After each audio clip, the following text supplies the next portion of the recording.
When a cat is the subject of his own painting, has he done a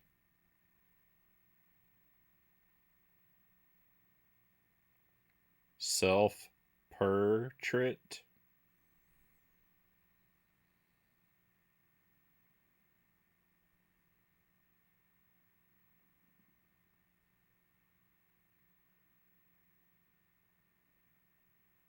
Welcome to the stream, my friends. Happy Thursday. Welcome back to Castlevania Legacy of Darkness. Probably our last stream this week. I have nothing scheduled for Friday or Saturday. There's a... Well, I don't want to look and see the other characters. There's a slim possibility, of an unannounced stream, but I wouldn't hold my breath for it. So probably our last stream of the week. Happy to get back into this game, so let's not waste too much time. Thank you for being here tonight. First in chat is Dead Zergling. We've also got Lucent Jelly and Stream Kyle. That was catastrophic.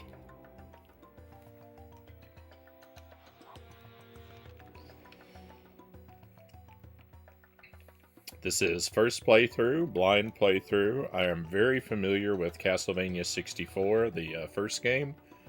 I'm a huge fan of that one. This one I like less so far. It's got some definite improvements, but not all the changes are improvements.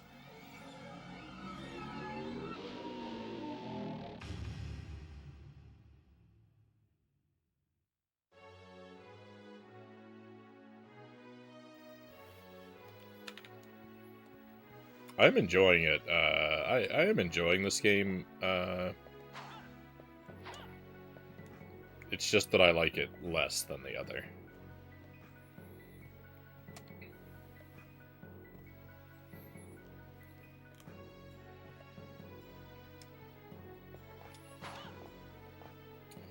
I miss Reinhardt, and I like the way that the game unfolds.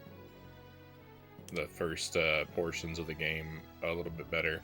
The first boss, the skeleton boss, I think is the changes to the skeleton boss were good. Oh, it's daytime. Why am I trying to go through the moon door?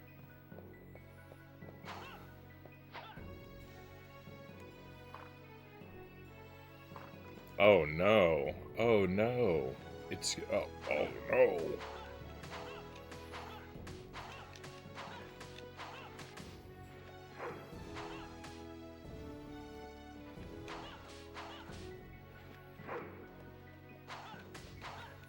It must be really difficult to get the good ending in this game. Oh, these guys probably come alive at night.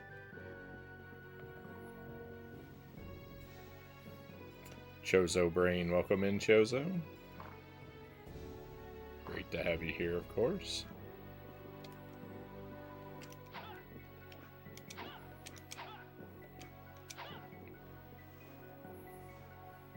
Oh, I see. Alright, well, I actually don't need that, so...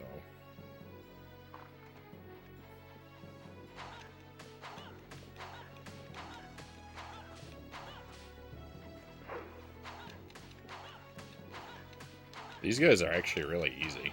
Like, they take a lot of hits, but they're not very good at returning damage.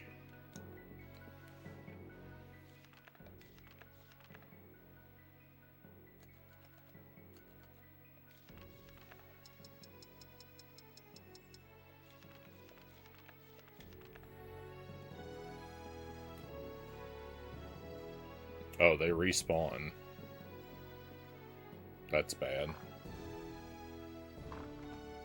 Watched most of the Dragon's Lair VOD. Good to see you made some progress. I mean, I think I made kind of a great amount of progress until I stopped being able to know what to do.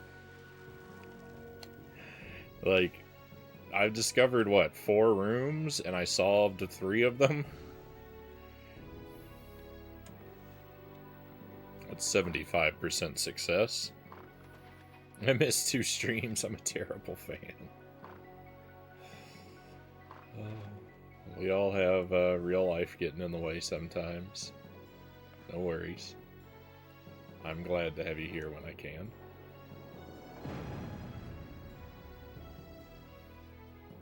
Interesting. I see. Is there a sword and a treasure chest in that minecart? Oh, this is gonna be rough. The camera angle it wants me to work with is not beneficial.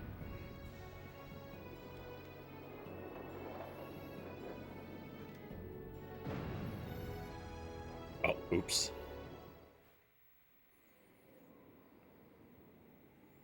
Dragon Slayer's giving me faith that you'll torture yourself with more cinematic platformer type games. Well, we'll see.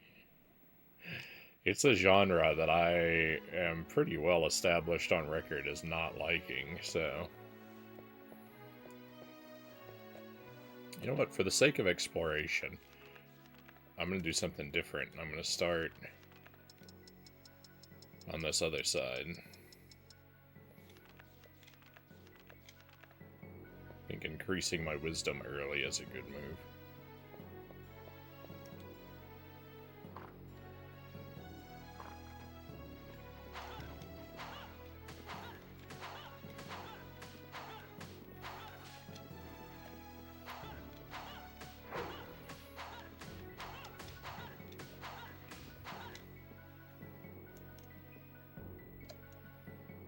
I do think this sun and moon card puzzle scenario is rather obnoxious. This is going in the I don't like it column for my summary thoughts regarding this game.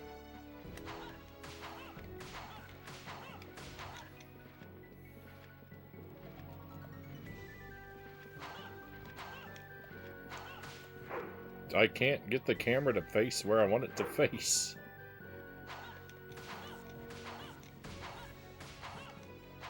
Blackthorn would be one you may like. One that I could never work out was Flashback. Couldn't even work out the first puzzle? Oh no. So I have, what's it called? Out of This World? On the Super NES, I think I have. That's a cinematic platformer. I've got Abe's Odyssey 2.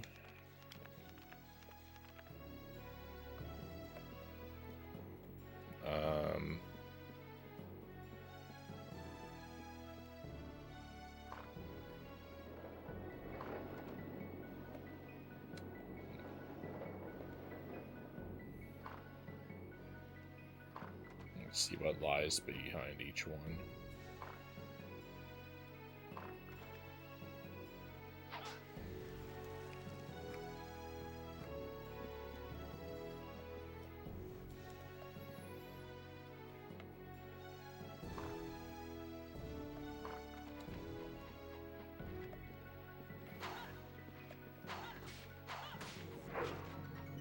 Oh no.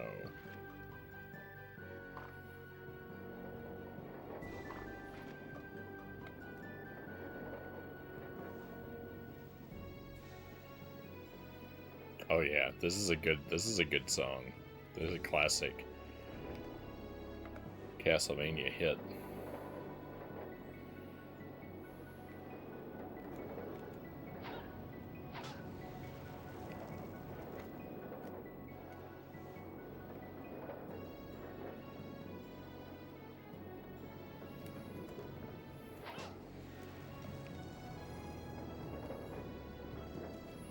Whoa, that jump.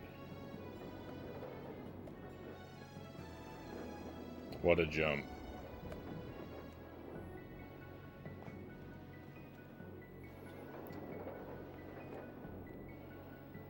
So that reverses the... but...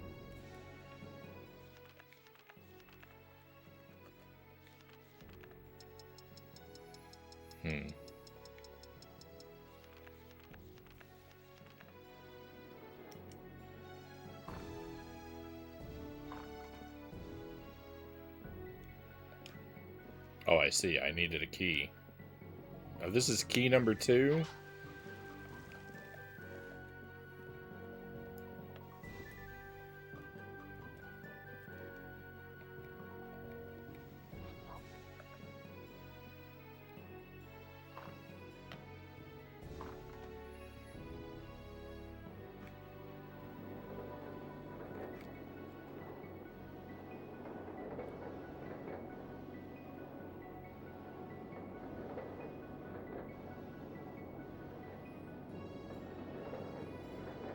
I think this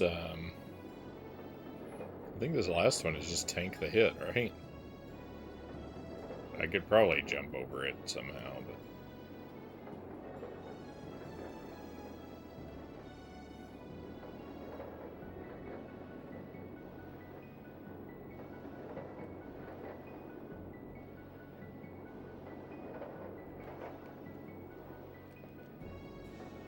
Oh, yeah.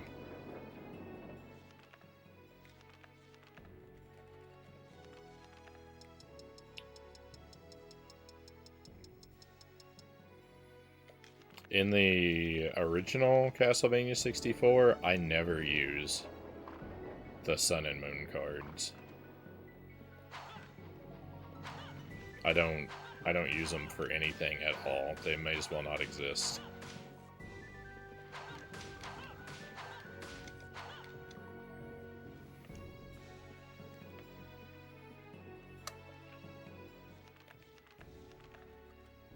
Hey, thank you for the watch stream, Kyle. Thank you for 25 streams.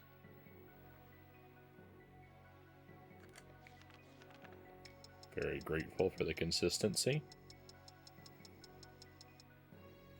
The lady who did the opening cutscenes voice acting for the Souls games passed away today. She was really old, so kudos for her. Right on.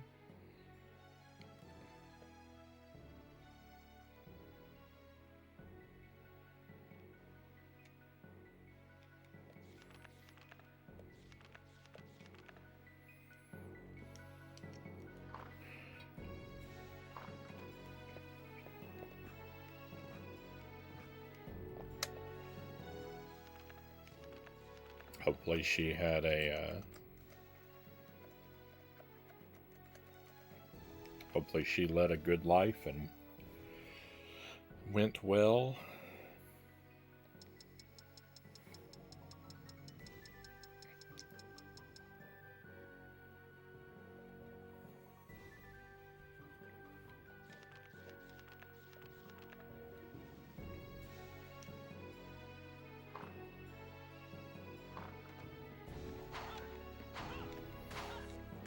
I remember there being some narration at the beginning of Souls 2. I don't remember the beginning of Souls 1.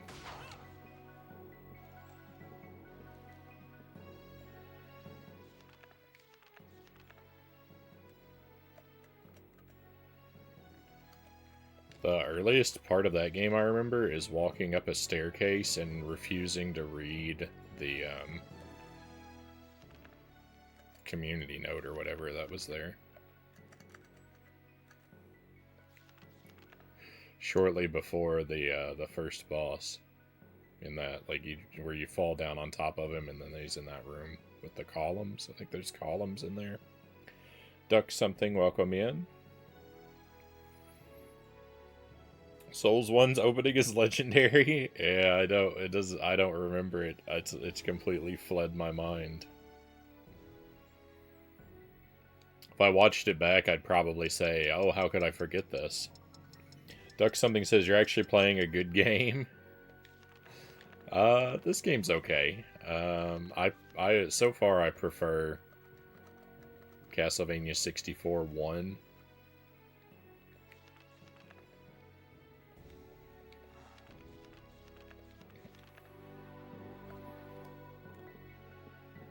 But I'm having fun with this one.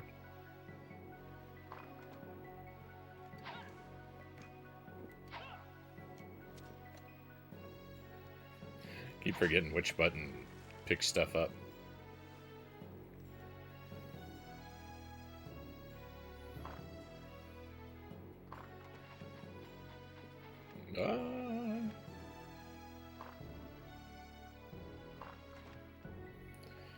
Alright, this room...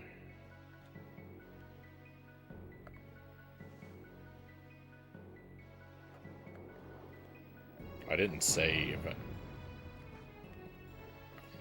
I should have saved.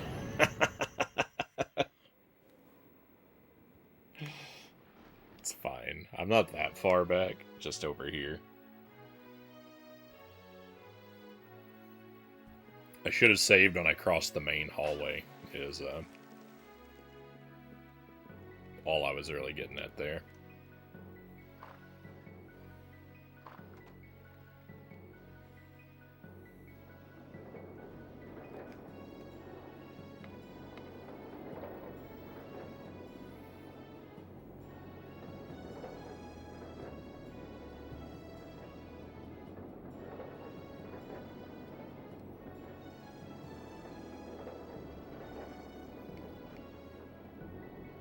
Alright, you can jump over that, and it's actually surprisingly easy.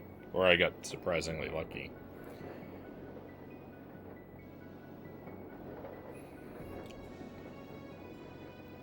So thank you to our new follower, by the way, if I didn't say. Appreciate you coming on board. I stopped reading out people's names when they follow, just to let people be anonymous. But my bot has started reading out people's names. It didn't do that before. I don't know why it changed.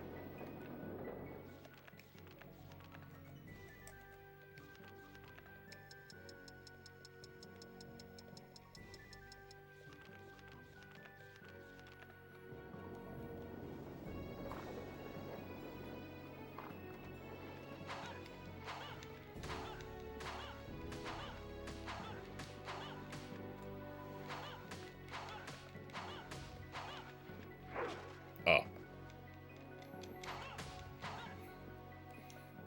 Thought that guy was taken care of.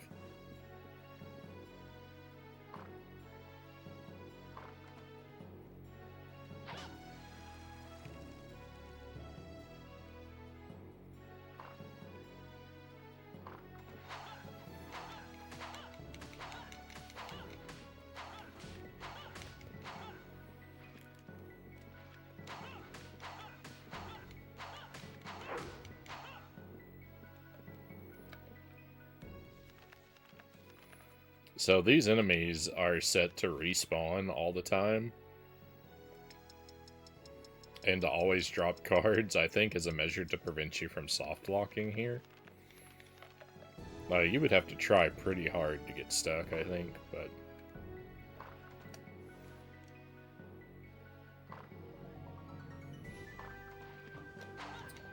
Because enemies don't necessarily respawn every time you walk through a door in this game.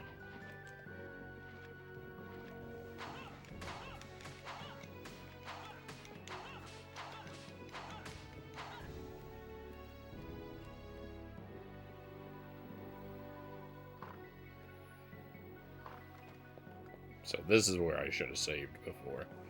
Just,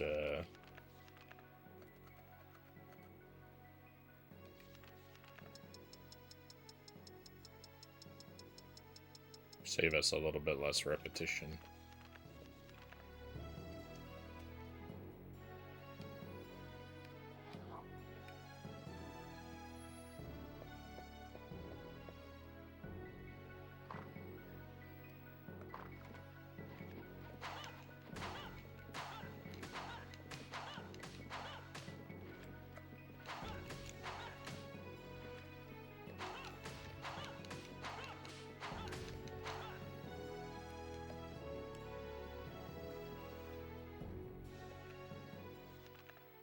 Maxed out, eh?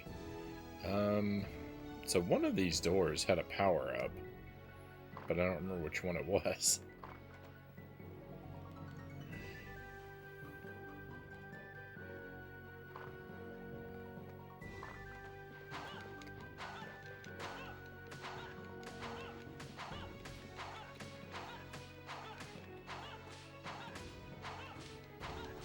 I think the power-up is on the other side, though.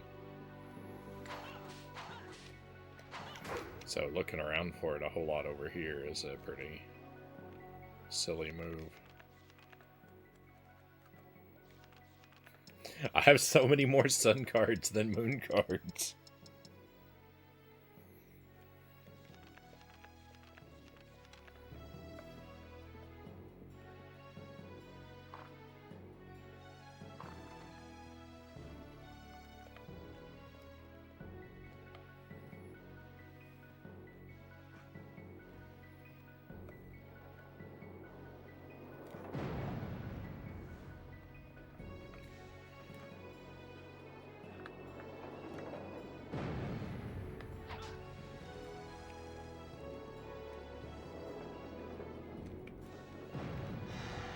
Oh, oops, I didn't mean to do that.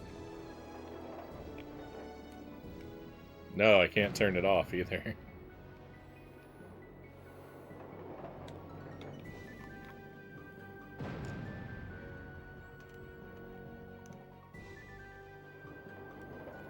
I just wanted to reset the camera. Can I attack this? Nope. I thought maybe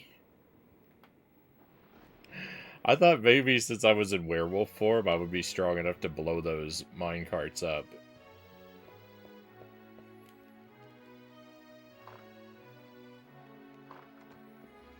I didn't think it was very likely, but now at least I got all my crystals back that I would have burned through.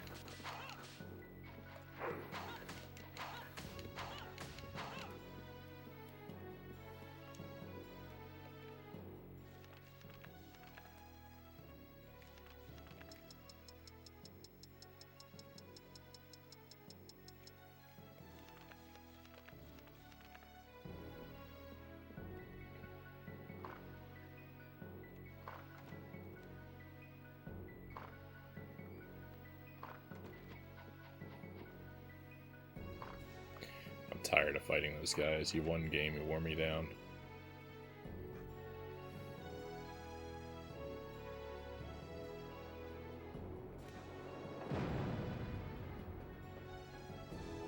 No, I'm too slow. I thought I could make it to the second one. Ah.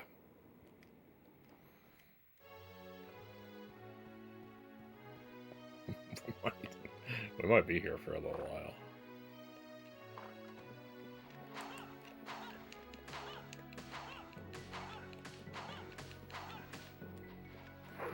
I am not alternating the lock-on, by the way. The game is doing that itself. It seems to think it's a good idea to equally damage each enemy rather than take one out and then focus on the other.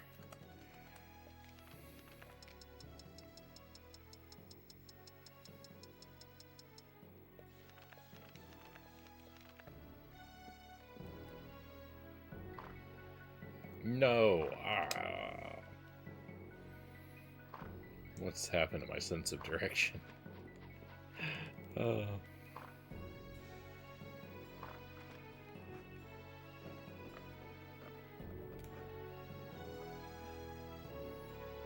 Now it's taken forever to come down, so there's a longer wait for the very first card.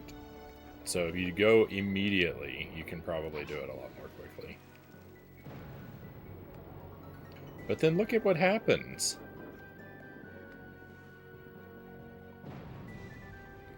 When I come out, the camera won't...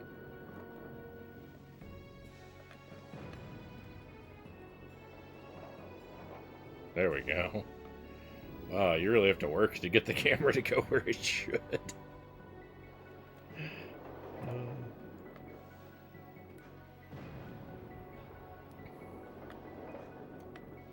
Nothing.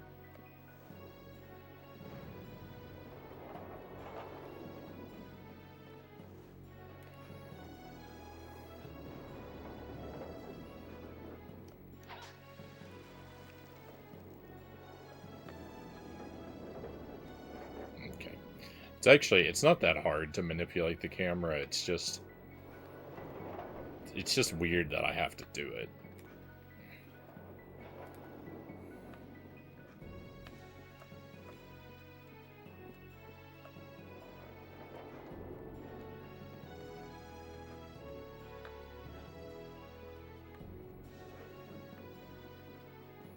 It really wants to... It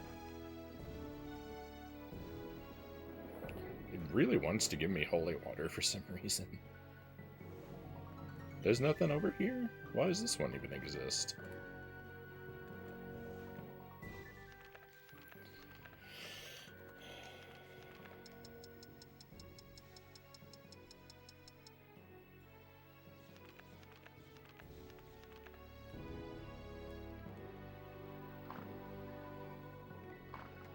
Let's go.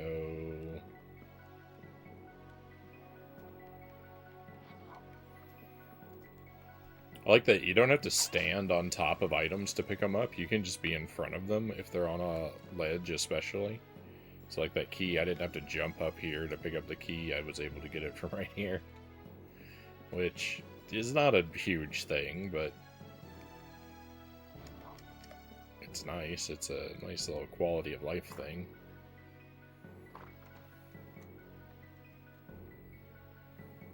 Oh, is there something in here?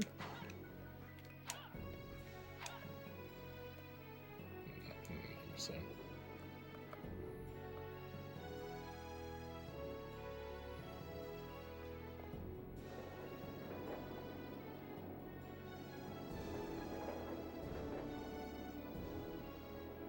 Don't mess this up, Frownie. Alright, let's go. The trip back down's a lot more fun.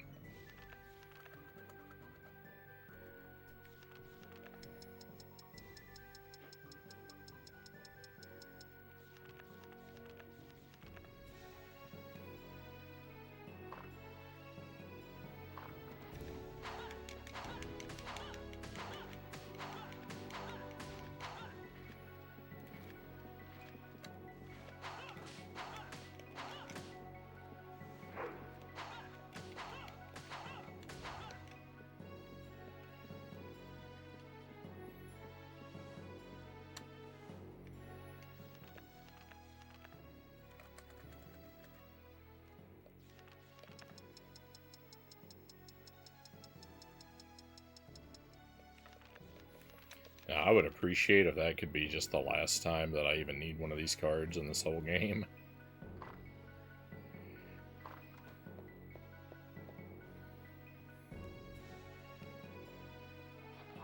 They're not an interesting mechanic, they're just tedious. Ah!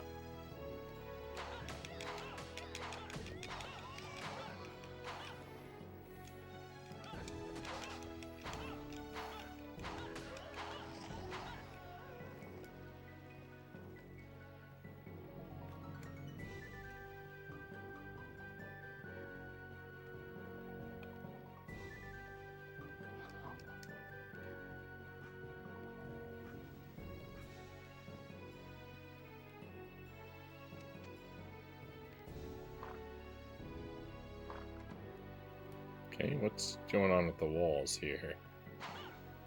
I feel like these weapons are gonna come to life and attack me all on their own. Well, won't you look at that?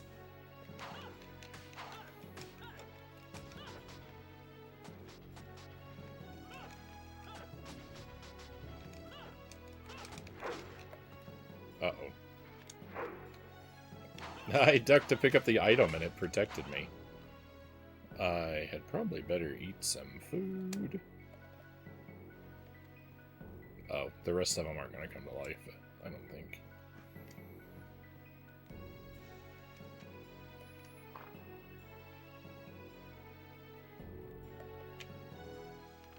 Yeah, let's eat some food.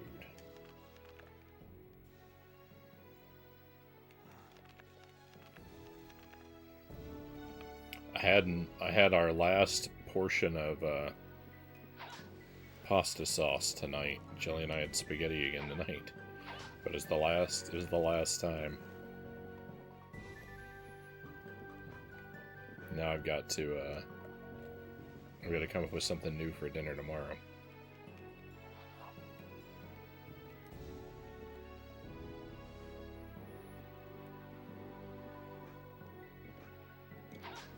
I've not just been eating the same pot of pasta sauce since the first night I talked about it. I mean, I have, but I froze it. I haven't been perpetually reheating the same pot of sauce for 2 weeks. I froze portions of it on night 1.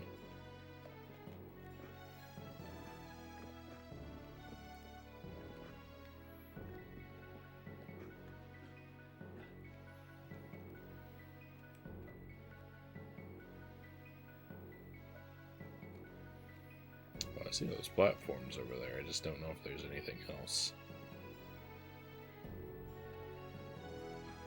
to concern ourselves with. I think we'll probably do chicken tomorrow. I'll probably bake some chicken with some peppers. Some asparagus would be nice. I haven't had asparagus in months. Oh, cool. This is fun. Thread the needle on this tightrope with where the camera won't get behind you.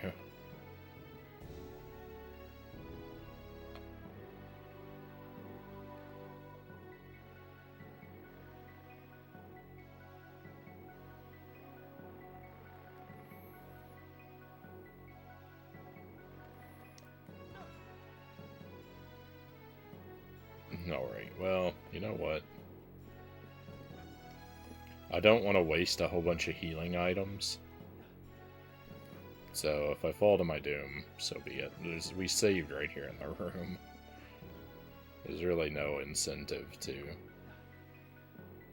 burn through a million meats.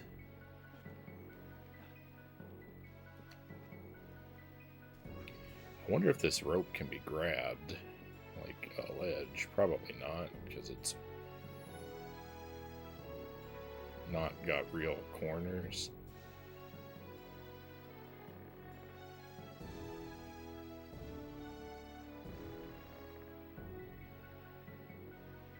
This is not fun, by the way.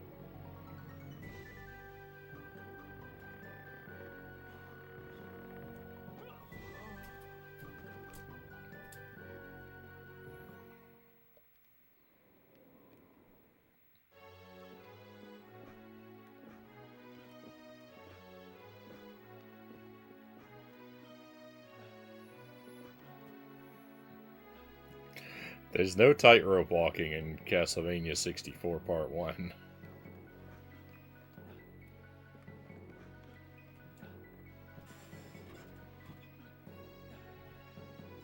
I think the closest thing, there's a moving cylinder you have to walk across, but it's a lot wider than this.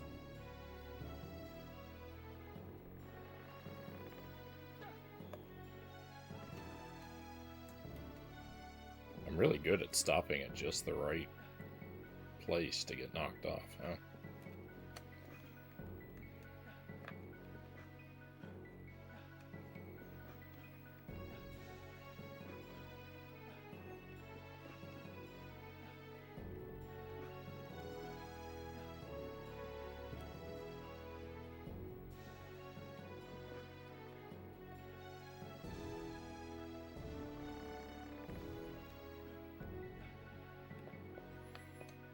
That's fine, and you know what? I will pick up the cross, and I will pick up this meat.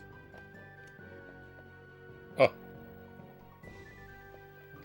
I can't even carry it?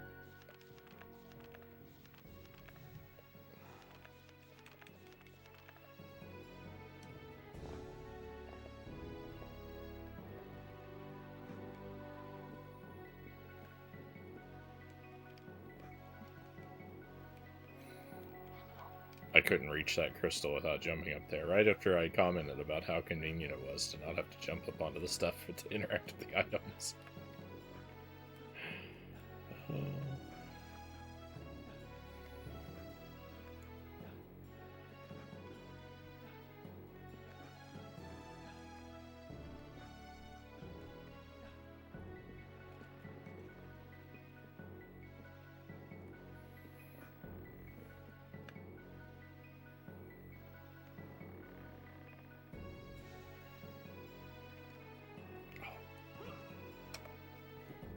This would be a lot less annoying if I could center the camera behind the rope. Oh.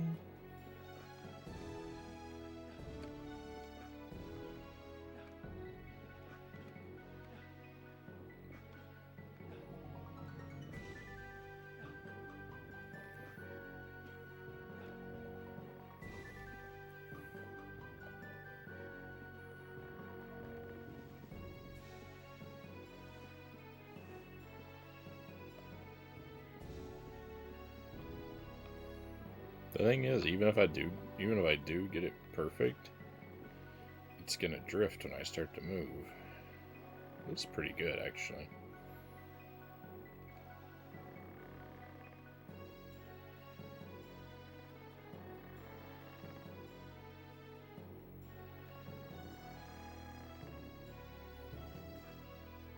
Okay. So, I see that stuff there.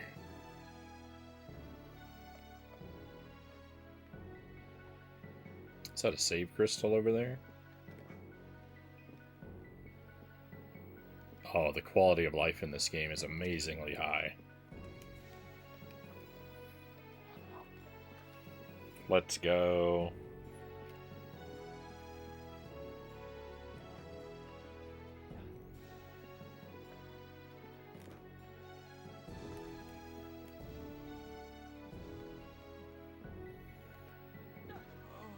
Oh no, that killed me.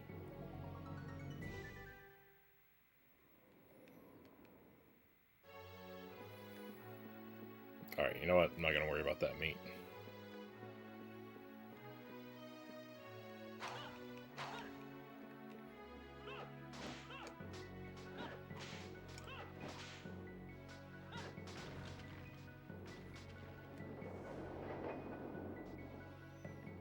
Get this fire thing out of my way.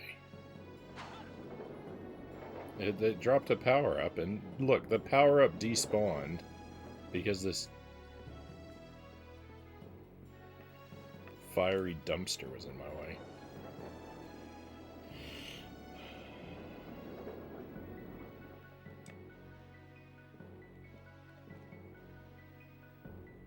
Well, I guess I do want to know what's in the torches down at the bottom.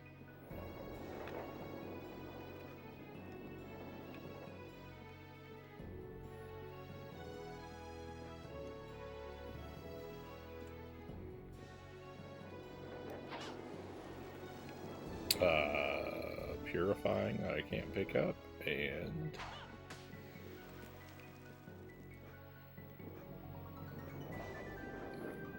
tiny bit of money that I probably don't even need.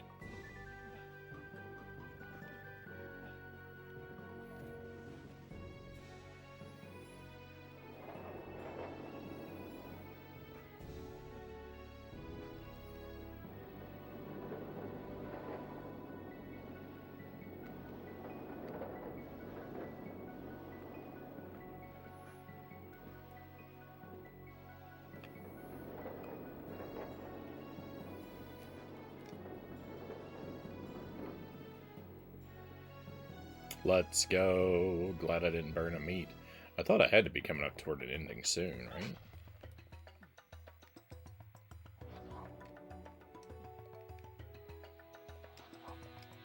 Let's say Tower of Ruins.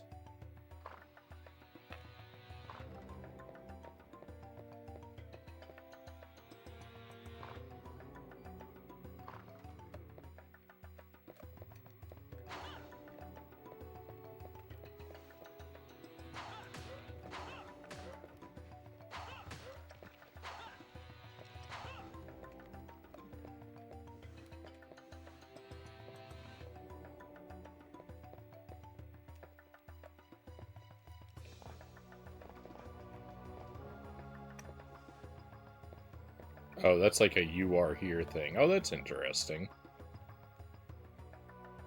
Look at this. They gave us a map, and you can check the map by going into first-person view. Sparrow, welcome in. I don't know if I've ever played a game that did that before. Like, usually in a game like this, you'd walk up and tap the action button, and then a big map would come up on the full screen while you're locked in place. I don't know a game to actually just draw a map in the world and have you look at it with the first-person viewing mode. I'm sure it's happened, I just can't think of an example of it. It's pretty cool.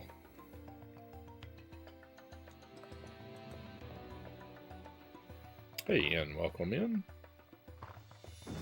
Whoa!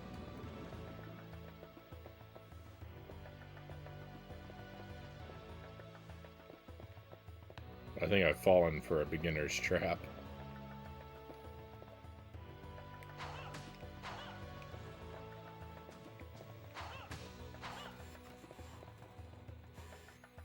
Words are engraved in the tablet. Perhaps they were left by another adventurer. Beware the trap cellar. Make your way along the wall and don't return.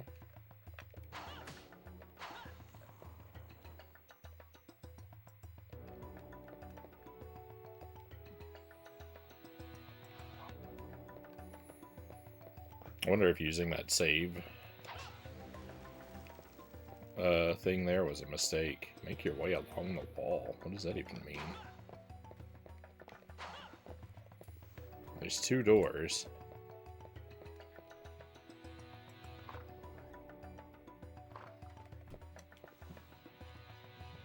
I'm gonna take a peek. See what each of them looks like. What system is this game for? This is Nintendo 64.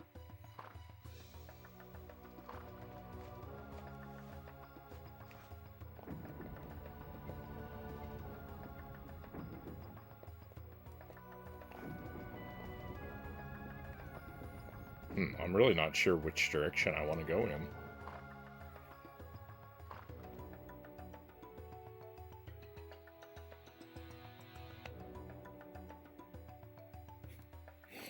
Frownie, I love that you somehow managed to make your camera appear like it's being broadcast on analog television, complete with the visual snow you get when your TV was slightly out of tune.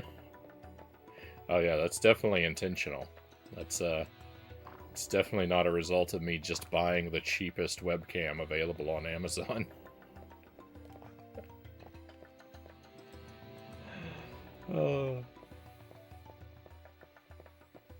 The truth is, you're actually from the past, aren't you? I mean, technically, aren't we all from the past?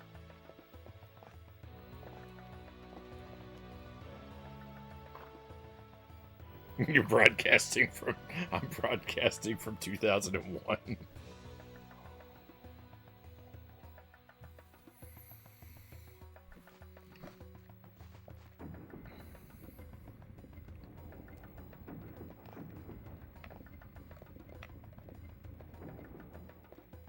That's so good.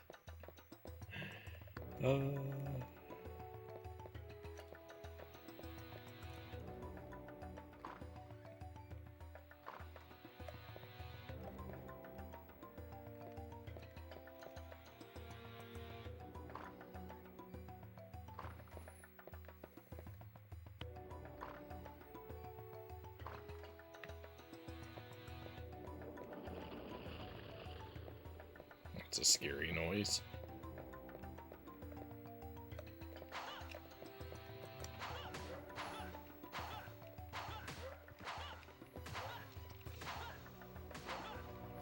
Now my favorite systems will never be considered retro. If I just stay stuck in time.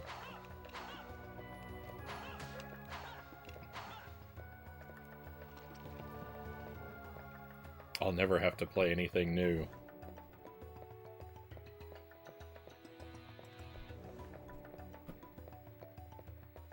What?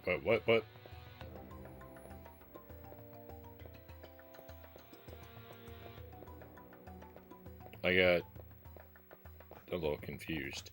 So I don't know why it made a sound like something happened.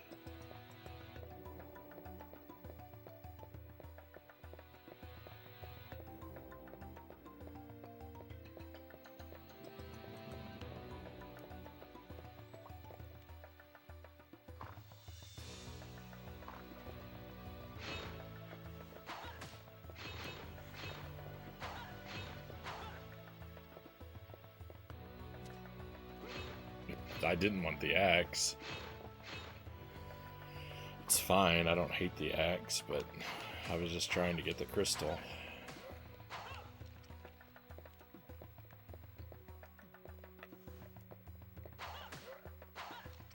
Does this put me back at the start?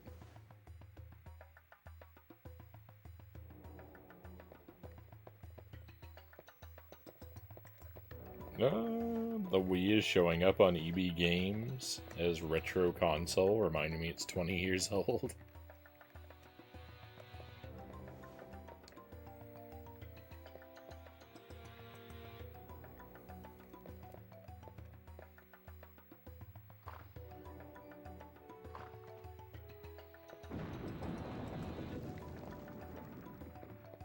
Okay. I see. I thought that I could... Well, I still think I maybe could. My plan was to stay on the outside edge of the room, but...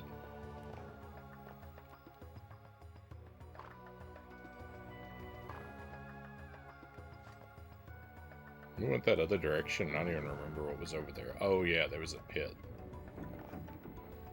I do remember what was over there.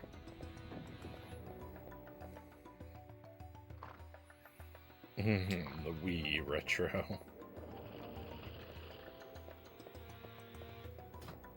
I mean, if all you mean by retro is outdated, then, you know, it's technically correct.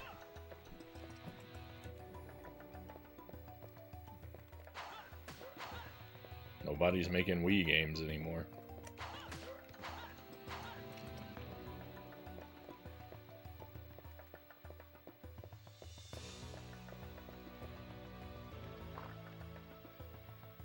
Atari is retro.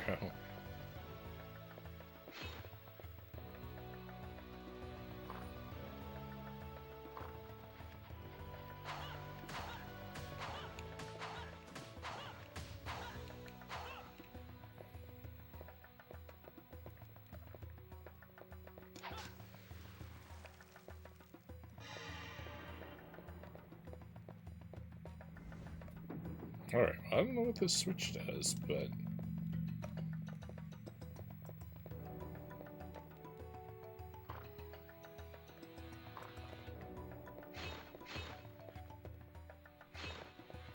pushing it was probably mandatory.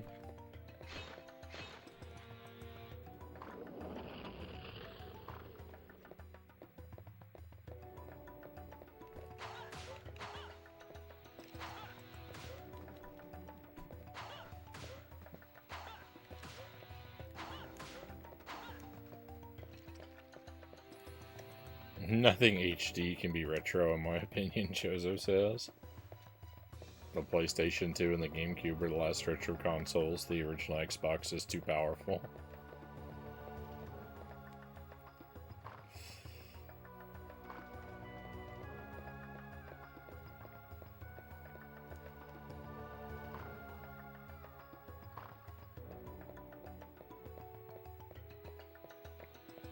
You know, my contention is we need wider vocabulary for different time periods.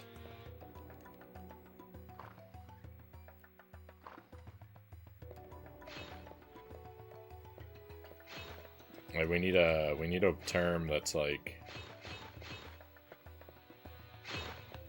an umbrella term for everything that's like pre-2000, and then a separate term for like everything that's like 2000 to 2020.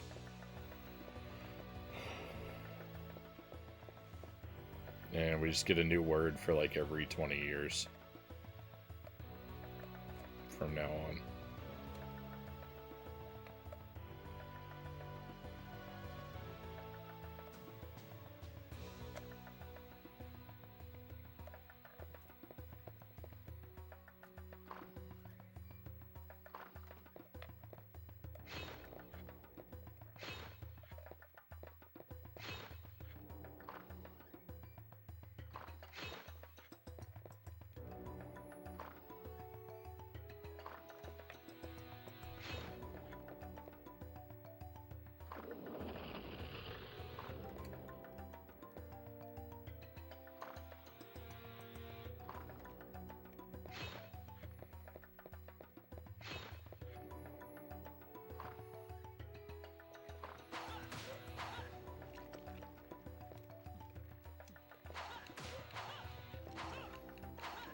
You need Lost Vikings, that's what you need. Is that the game you're most excited for me to play, or?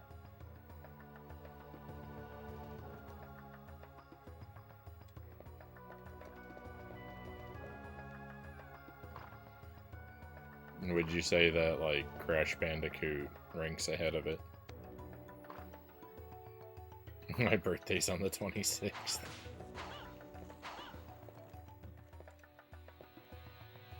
Well, I don't want to build your hopes up. I got a lot of stuff going on currently.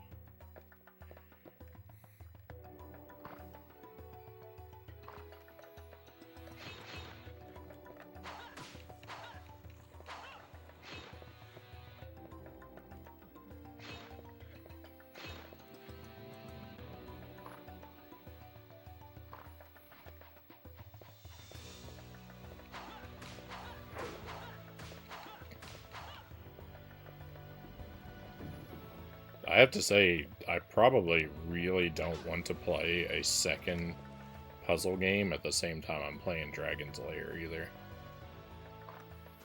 That's tough. I think you'd love both games.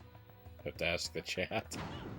No, why? That wasn't even where I thought I was.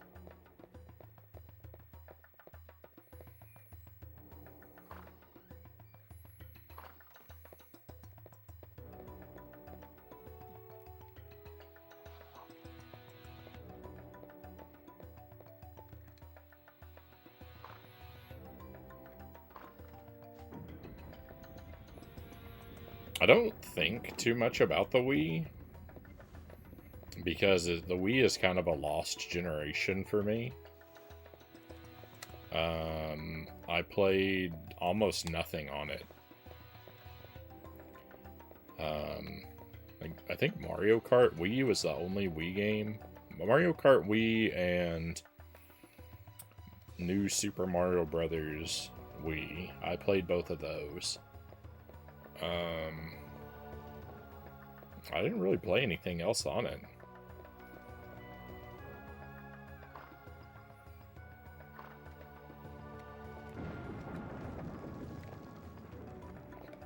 Well, I saved myself, but I didn't.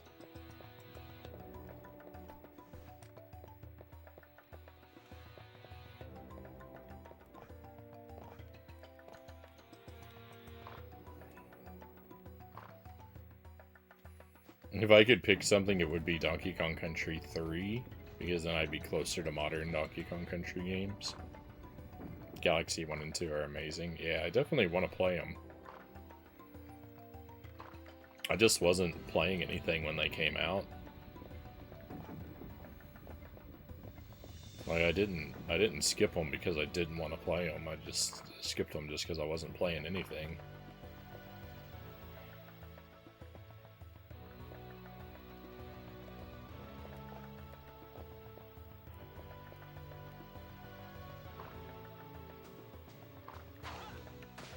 Oh, hey, here we go.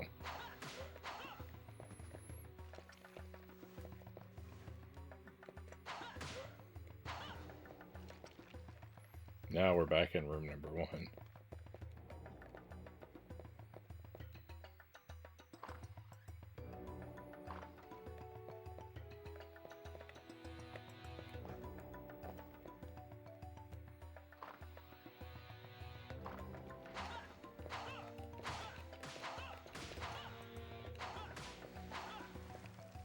Oh, the other guy's not gonna get up? That's weird. Why would only one of them be alive?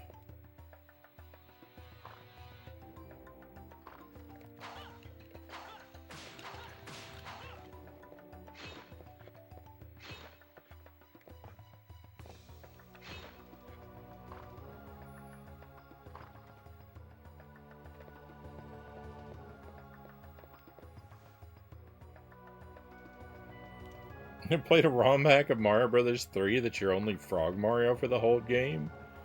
I hope you enjoyed it. That sounds terrible to me, personally. I never liked the frog suit. I never liked the frog suit.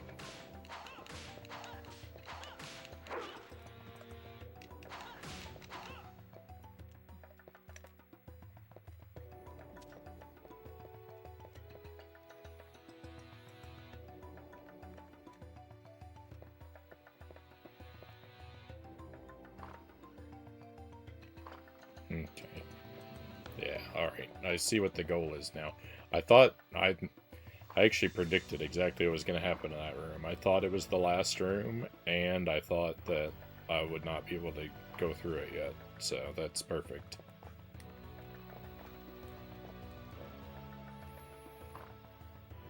It was interesting. It's a challenge. I would have a rough time. I'd have a rough time with it.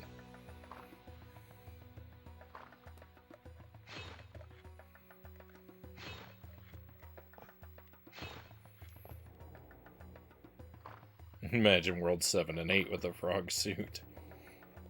I managed to beat, I have managed to beat one of the airships with the frog suit before. When I was a kid. I remember beating one of the airships with the frog suit, and you get a dialogue where the king is like, "Oh my, have you been transformed as well?" Or something like that. Like, do you need me to change you back? I thought that was fun.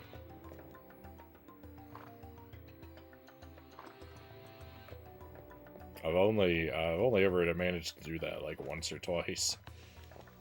I find those the Koopa kids are really tough to defeat with the limitation of the frog suit.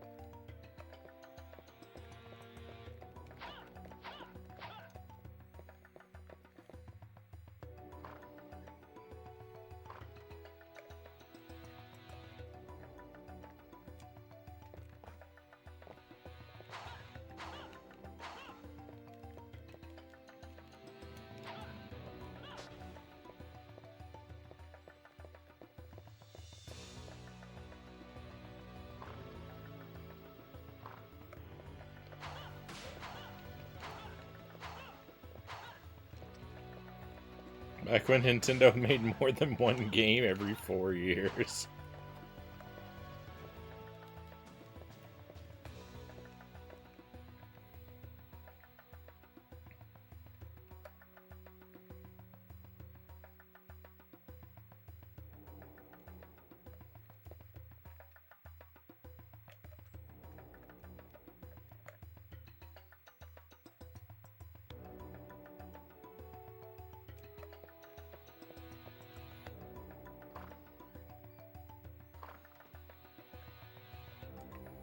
I mean, I do think the development process for something like Tears of the Kingdom is a bit more intense than Mario Brothers 3.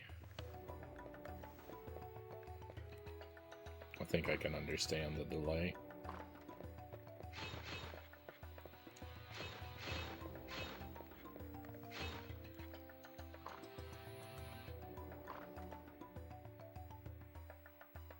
You think we'd have a new 3D Mario game with the Switch too? Like Galaxy 3 would have been amazing. Yeah, probably for the next Mario game, though. I don't imagine they'll want to do a Galaxy 3, though. I imagine that they'll want to do something with a completely new gimmick would be my expectation.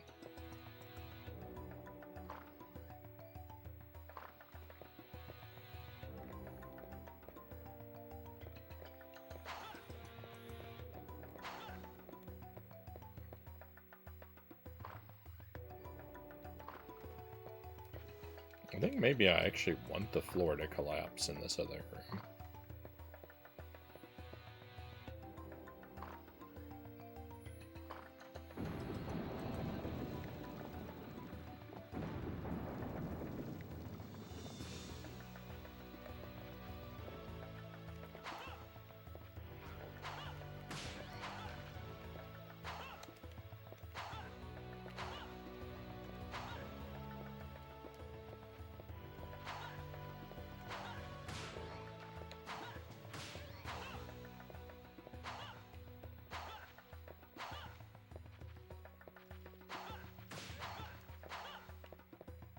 Ah, Hey, I found it.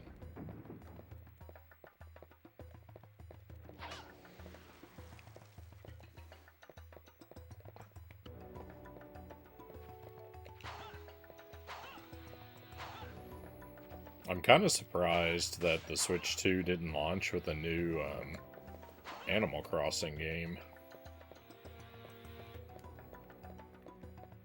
I mean, I guess I'm not. Mario Kart makes a lot of sense considering how successful it was on the Switch, but, you know. I would have expected to have heard about a new Animal Crossing already. And I think that Donkey Kong game is taking place of a new Mario game. So, it's not that surprising that we don't have another 3D Mario game if they're putting out that Donkey Kong game, right?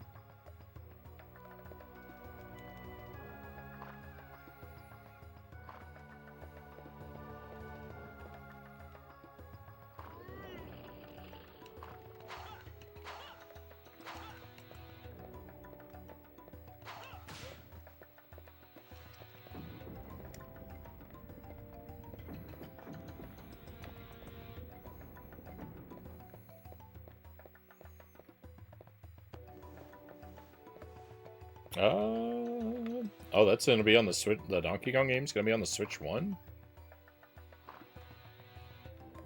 That's great. I didn't even know that. I thought that was a Switch 2 game.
DK goes bananas and breaks everything.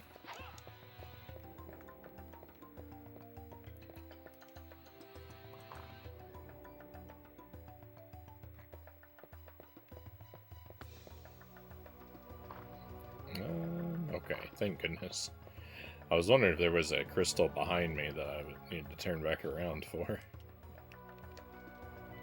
Alright, that part wasn't so bad.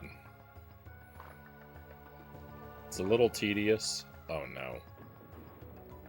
This is going to be a collapsing bridge. That's annoying.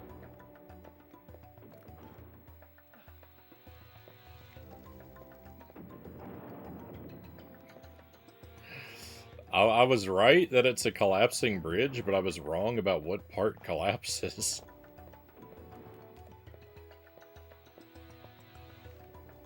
Why is it so dark down here? What's hiding in this, what's hiding in these shadows?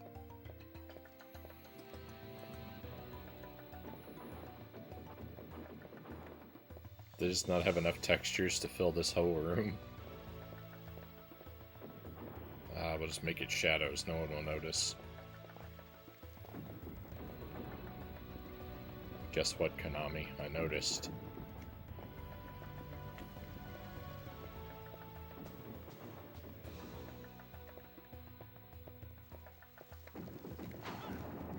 That's more like what I was expecting.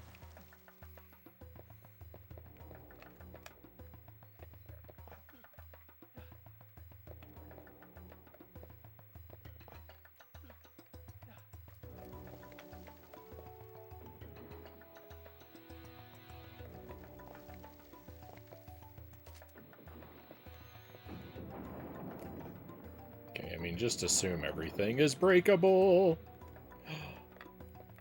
That is why you always hold the jump button, my friends. You never never know when you might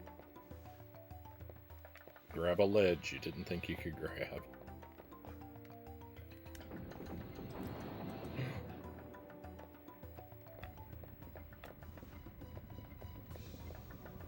I can't believe I had the same luck twice. Greg's Retro Channel. Welcome in, Greg. Always good to have you here.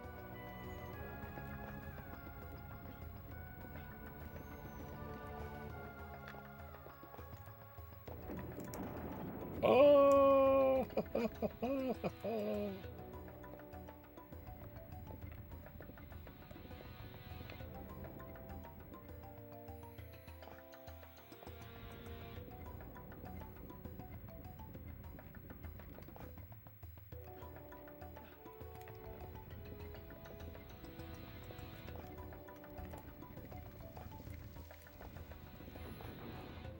No.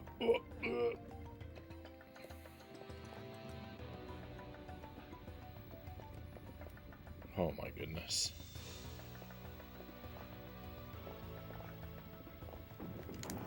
No, I was so close to a save crystal. I was millimeters away from a save crystal. Why?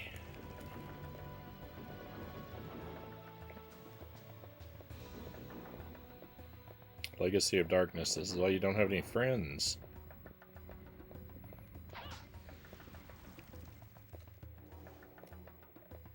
Just got home from work, have tomorrow off. Very nice. Hope you're able to fill it with something fun and or profitable.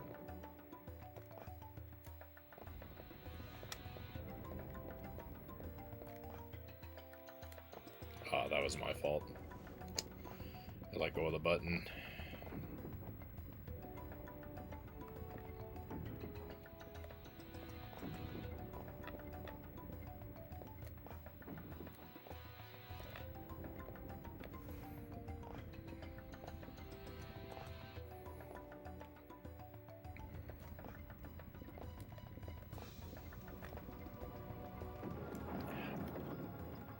How did that not...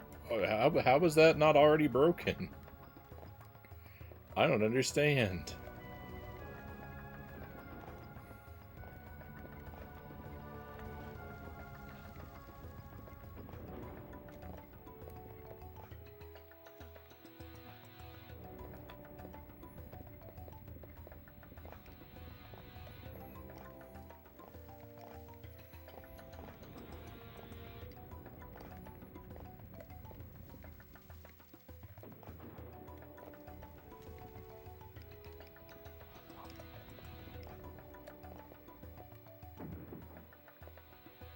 Okay.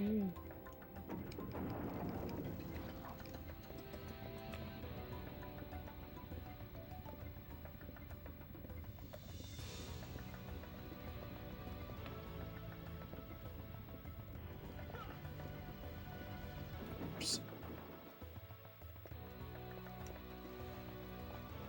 I don't know what has happened.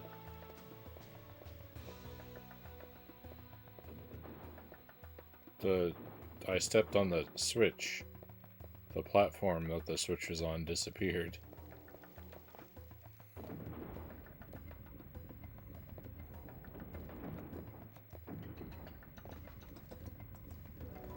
Wow, I fell off of there and it didn't hurt me that time.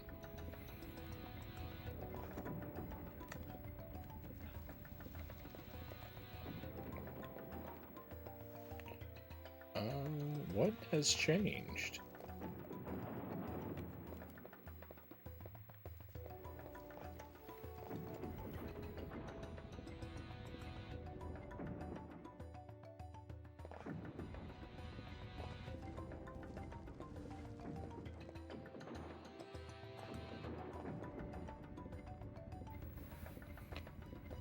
I've got tea tonight, by the way. I don't know if I mentioned. My drink tonight is green tea.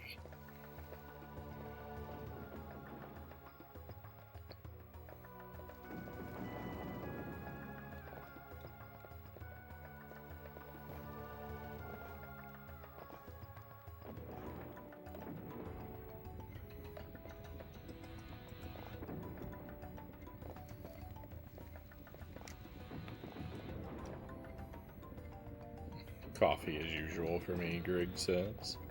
I definitely prefer coffee, but I've already had it today, so I'm having some tea instead. I've been making my coffee with a little bit more caffeine. I've turned my caffeine back up a little bit. I had been having really, really low caffeine coffee for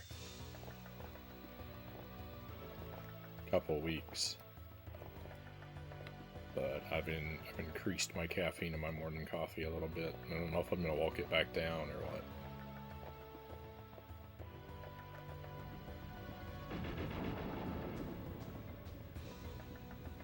Alright. That's cool.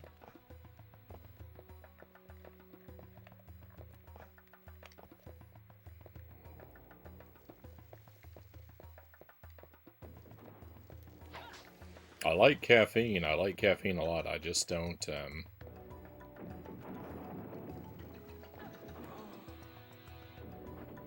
I want to curb my dependence a little bit. Like, I want to be in a zone where I don't get withdrawal headaches. And I also prefer for it to be more effective when I do need it. So, like, I want to try and keep my tolerance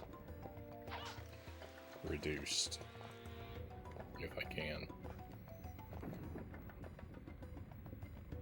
It's not a fun process, though. Wait, was that there the whole time?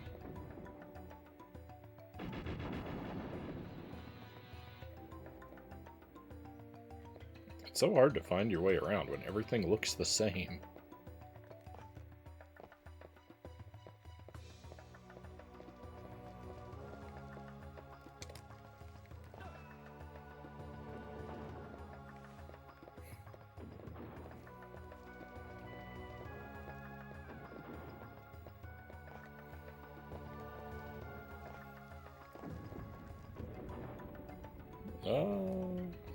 Due to my poor planning, breakfast for me was a banana and black coffee. I mean, that's close to my breakfast, Sparrow. I had a banana, black coffee, and I did have a little cup of yogurt and a small scoop of cashews. So I had a little bit more than you, but not too far off.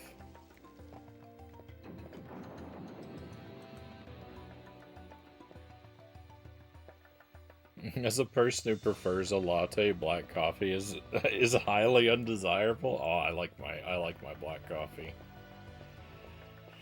That's the only way I ever drink it. More or less.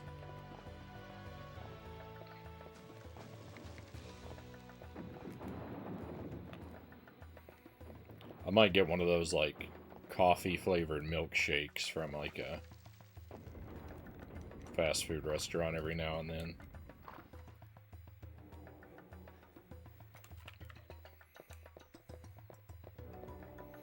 But it's one of the two extremes. It's either like more sugar than coffee, like one of those kind of drinks, or it's just plain black coffee, which is actually the way I prefer it. Because when I have like one of those like coffee milkshake type things, I don't even think of that as having coffee, right? It's just something that's coffee flavored. Caffeine can give me heart palpitations, especially if I'm already in an anxious phase, Sparrow says. This music sounds so familiar. Yeah, I probably don't want to... I wouldn't want to have very much caffeine if it was making my heart do unusual things.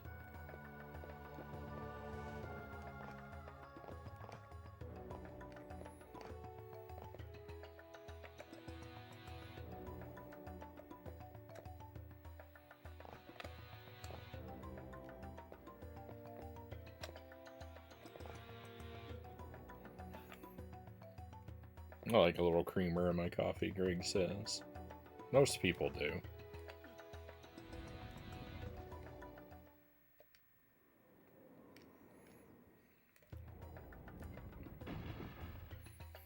Iced coffee in Australia is a human right, Sparrow says.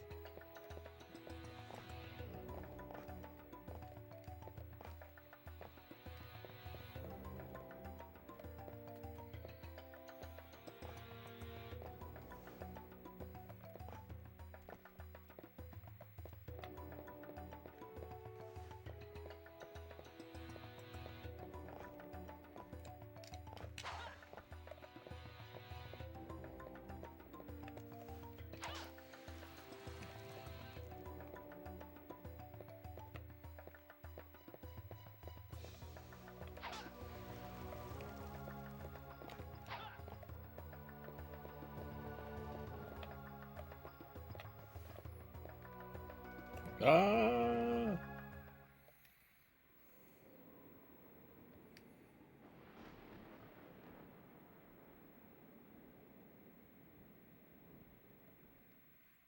I can get anxious phases where I get heart palpitations. I was on medication to help with this, but I've since stopped that, so I'm learning to cope with them.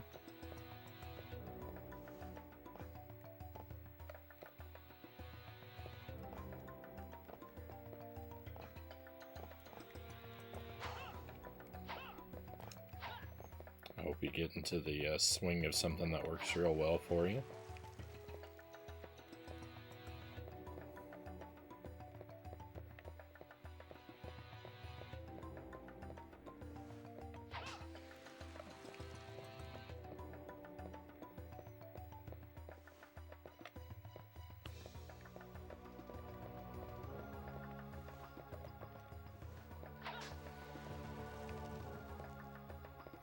I'm finding it a lot easier to, like, accidentally walk off ledges in this game than I do in the first one.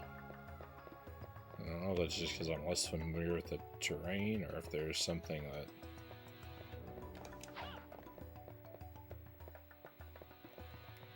I'm sure it's just a me problem, right?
Oh, I stayed on it too long.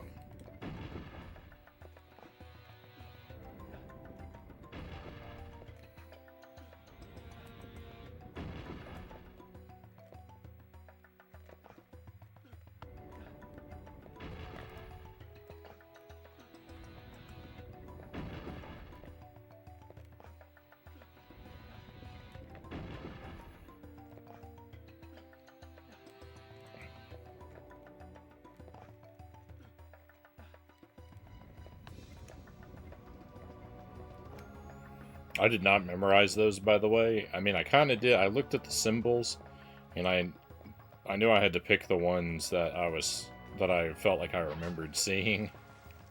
But, like, I did not know the order of those. That was an interesting puzzle.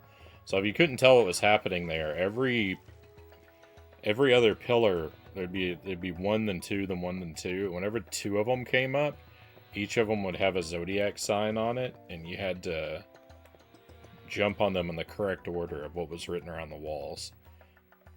But most of the pairings, like, it wasn't two of them from the walls. One of them was on the wall and one of them was bogus, so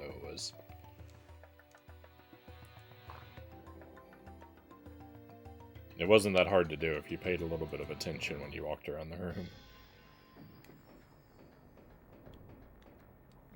Tower of Science. So this is familiar.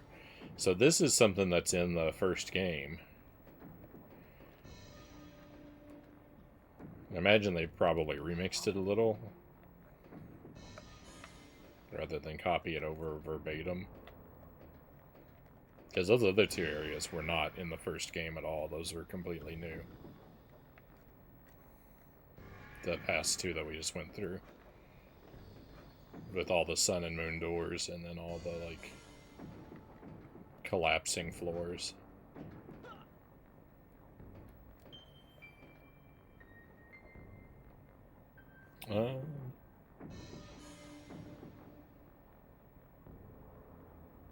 Is this game really called Castlevania 65? This is Castlevania 64 Part 2, so... Castlevania 65. I'm calling it that, but, you know, I doubt anyone else is.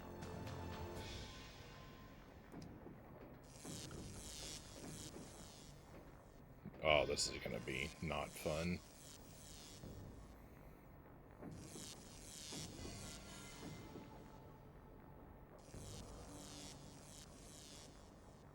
Despite only having maybe 2 coffees in a day, I still get caffeine withdrawal headaches you speak of. Yeah, so I can drink a lot of coffee. Like, sometimes I'll drink, like, 2.5, like, really big mugs.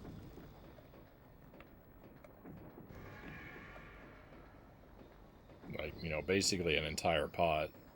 And sometimes I'll brew 2 pots a day.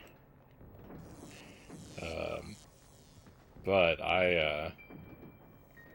if I have 2 pots in a single day, the second pot is always decaf. It's always pure decaf. And the first pot is usually no more than half caffeine. And I had walked it down to where it was really low. Where it was basically like a tablespoon of caffeine and then like 2 regular scoops of decaf. So it was really low, but that might have been too low. Or at least I might have walked it down too aggressively to that point. Because I had half calf yesterday and it made a world of difference. It was so much more effective than it has been lately. I really noticed it put a lot of pep in my step yesterday morning.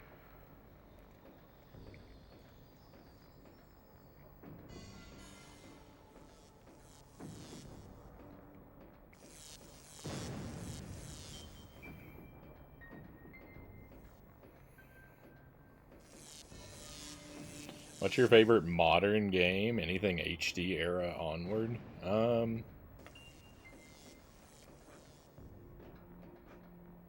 I mean, it's hard to say, right?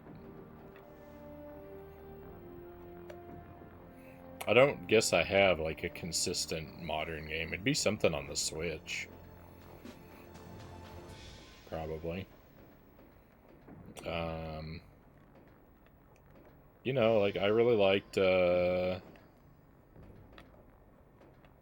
lot of stuff that's come out on the Switch.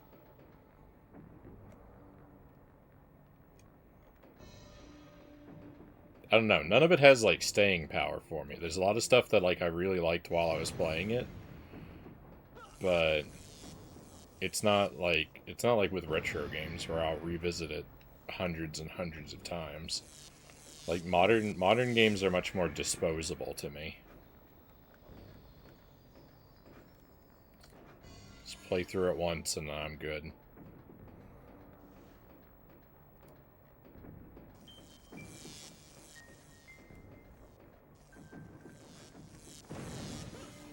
Part of that has to do with them being so long. Like, they're so massive. Like, it takes so long to get through them the first time.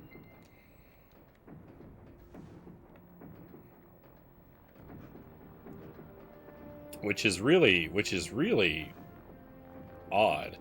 Like, because you would think the game that is the smaller amount of content would be more disposable, but it doesn't work that way for me. But, you know, like, I really like Mario Maker. Kind of the concept of Mario Maker more than... Like, I like Mario Maker... I enjoyed Mario Maker 1 more than Mario Maker 2. And I don't really know why, because Mario Maker 2 was a lot of improved, but for some reason it didn't have the same spark that Mario Maker 1 had for me. So, well, that was... If that was all that was to that area, that wasn't much. Did I need a key? I really loved Tears of the Kingdom while we were playing it, but I don't know that I'll ever revisit it. I loved Kirby and the Forgotten Land, I think is probably the best game that I've played on the Switch. I think that game was really great, and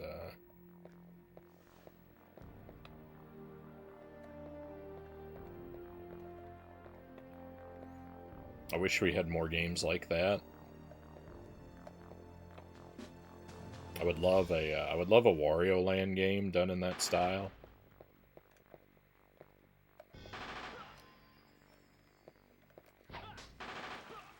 I think would be great. I don't imagine we would ever get it, but I like those sort of like linear 3D levels.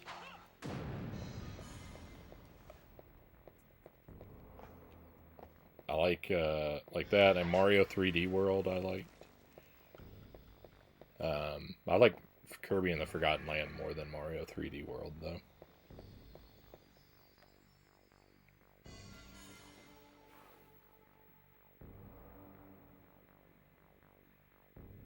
Hey, Nick LaRosa, welcome in. Just listening. Feels weird not to at least say hi. Well, hello. Thank you. Welcome in.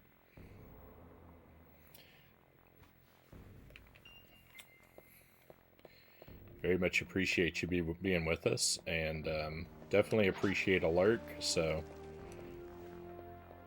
by all means, never feel any obligations or pressures around here. This is it's meant to be a relaxing zone, but I am sort of perpetually stressing myself out with all my poor game choices.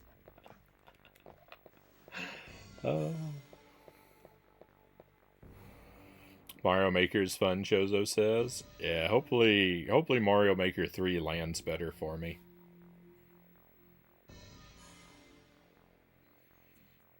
I think because you have drip coffee, you'd be getting a lot more caffeine than I get from my lattes. Something about caffeine being more water soluble. Well, I don't use a drip machine. I do the Chemex. I don't know if there's any real difference there, though. Well, I mean, I think the water moves through the Chemex more quickly, but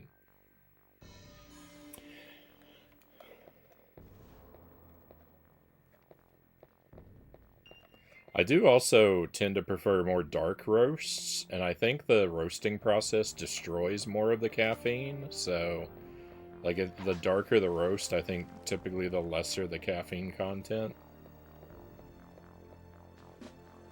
I remember looking into it once, but it was like a decade ago. But it's like, if you want to maximize your coffee's caffeine content, you want to go for like the cheapest coffee with the lightest roast. The fancier the coffee and the darker the roast, usually the less caffeine, I think, is what I learned. What you really want to do is do your own research and not listen to me, though, because I only half remember everything I learned, and I tend to remember it wrong.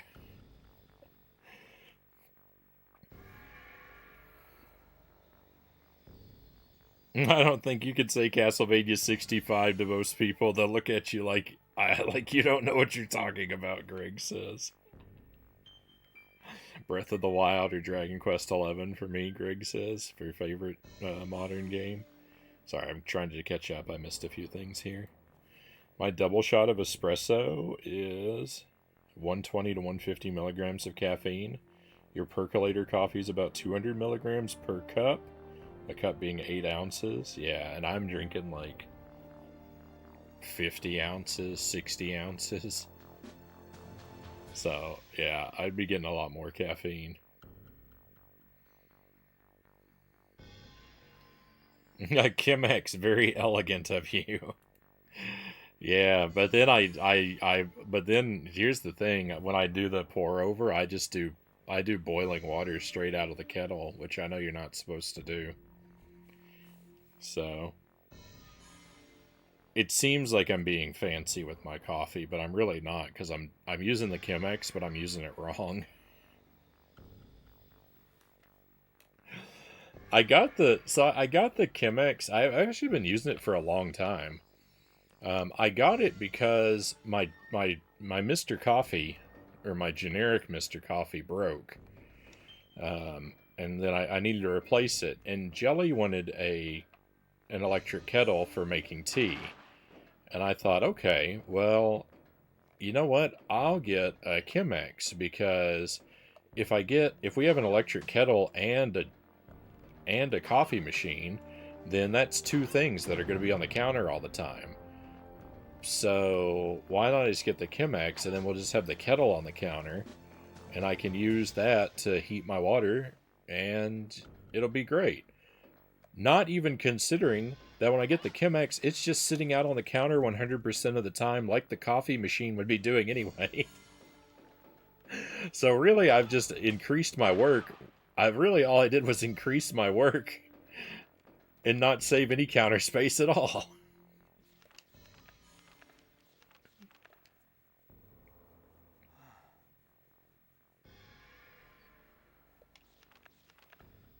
When you tell these types of stories, I get Hank Hill vibes.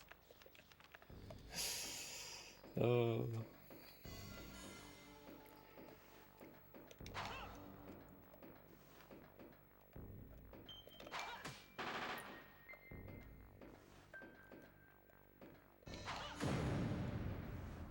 I will accept that as a compliment, Chozo.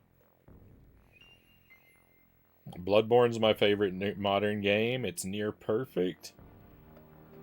Needs a 60 FPS patch for PlayStation 5. Yeah, I don't know what other modern stuff that I've played. And I don't know anything that I repeatedly go back to. Cuz I think I feel like to be a favorite it needs to be something that where I really want to return to it over and over and over again. Which, I said Kirby in the Forgotten Land, but I doubt I'll ever play that game a second time. Just again, because it's a massive game, it's a huge investment, and 100%ing it was kind of a nightmare. But that's what Kirby games are like, so...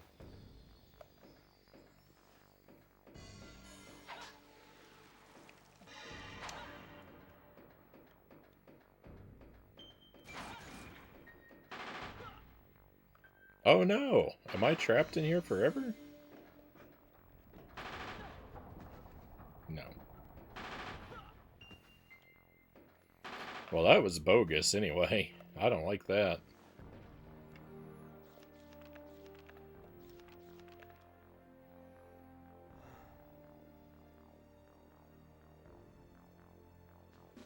Took my son to Wild Waves theme park. Went on most of the rides with him. Oh, right on. Yeah, sorry I missed that, Zergling. I did. I skipped right over that. I'm sorry.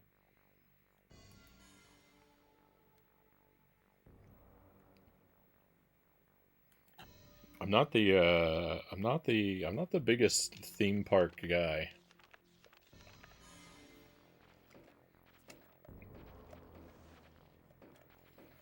I usually go on most of the rides when I go to a theme park because, I've gotta psych myself up, with the whole "I'm not a coward" speech.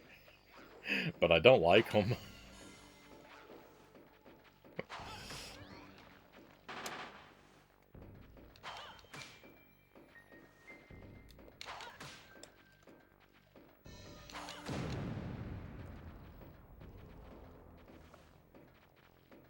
They certainly take more of a toll on a dad bod.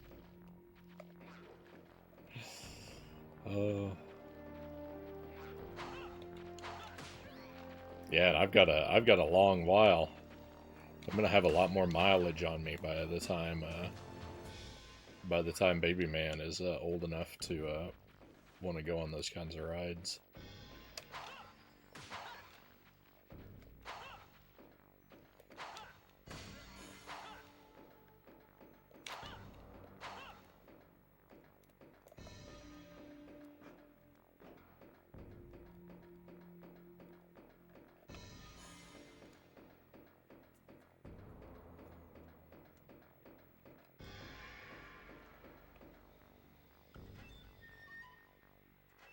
Oh, I love that squeaky hinge noise.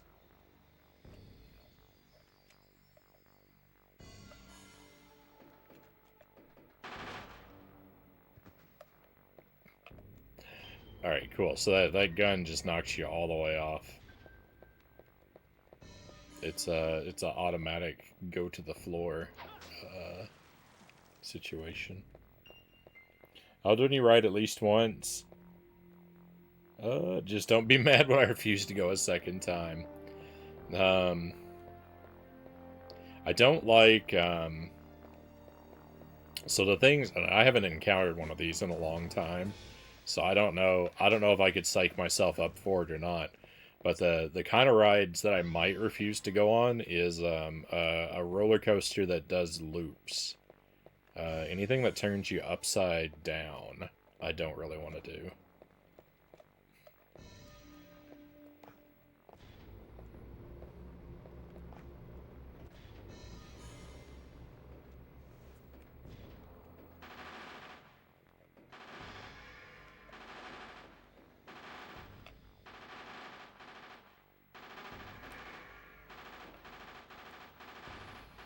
Did one of those very roller coasters today, went upside down 3 times. Yeah, I don't know. I don't know that I could handle one of those. Ooh, I did not even mean to slide, but that worked out excellently for me. Let's go. The slide is where it's at.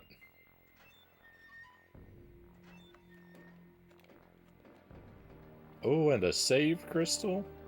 Ah, ambush.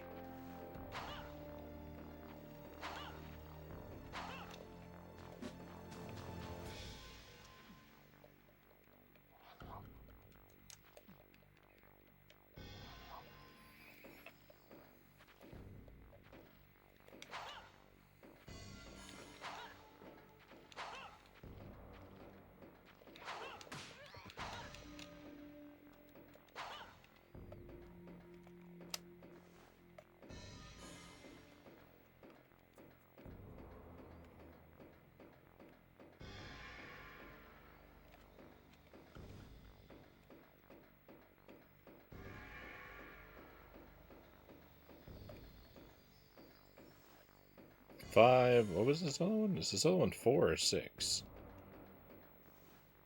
6. Can I go through 6 before I go through 5? No. Going upside down was okay, not great though. Bigger coasters with much more drops, more of the classic roller coaster. Fun was way better, and scarier for that matter.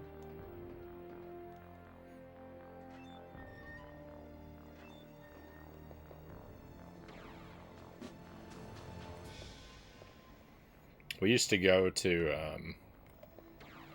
Holiday World in Indiana. When I was a kid growing up, we would go there like maybe once a year, maybe every other year.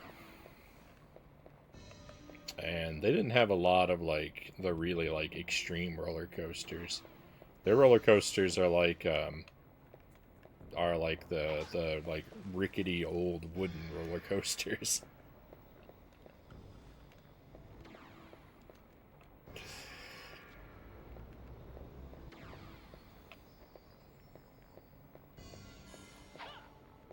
They're the kind that like the primary terror is from like how unsafe they seem. Uh, but I like those. I can handle those. I mean, I don't like them, but comparatively, You know, something I like is more like the teacups or the scrambler or something. maybe the octopus kind of ride, but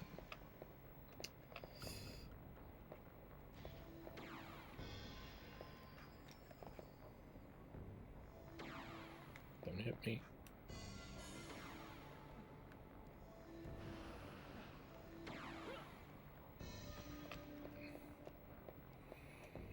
But I'd always go on all the rides there.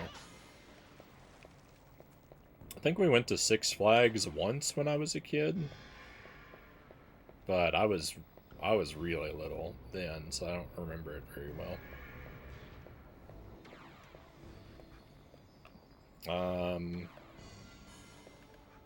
Likewise with we went to Opryland, but again I was real little, so I don't remember much about it. I think the last time we went to a theme park, Jelly and I went with her parents to Florida. We went to Disney World and the Orlando theme park down there. That was like 10 or 12 years ago. It was a really long time back. I think that was the last time we went to a theme park.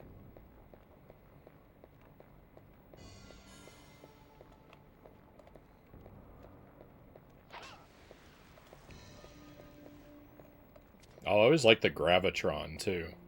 Thought the Gravitron's a lot of fun.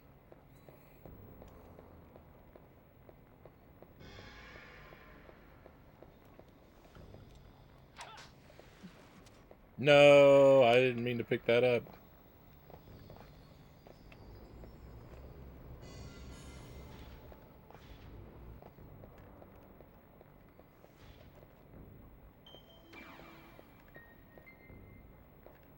Oh, wait a minute. Hang on, there's ground all the way around down here? There might be other stuff. This knife pickup was just the worst thing I could do. I had a ×3 cross and I replaced it with a knife.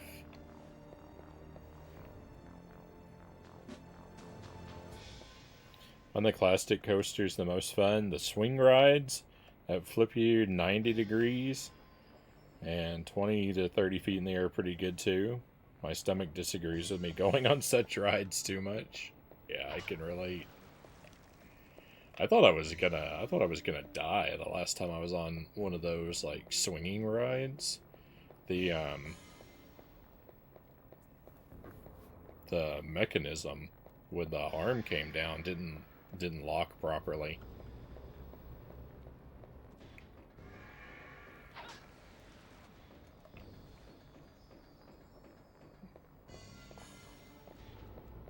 It eventually did, but we had already started moving, and I couldn't get the guy's attention. To, like, emergency stop, I'm gonna die. It's pretty harrowing.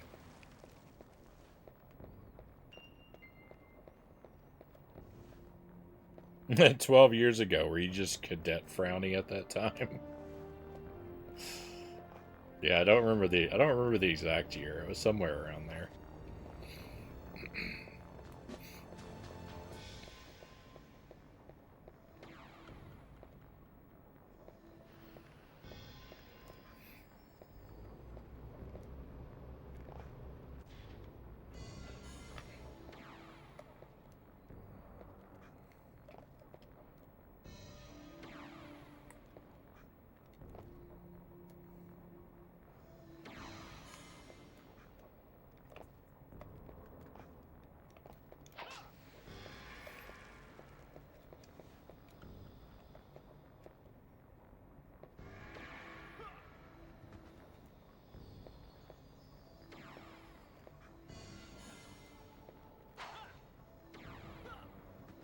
Oh, ducking down doesn't help.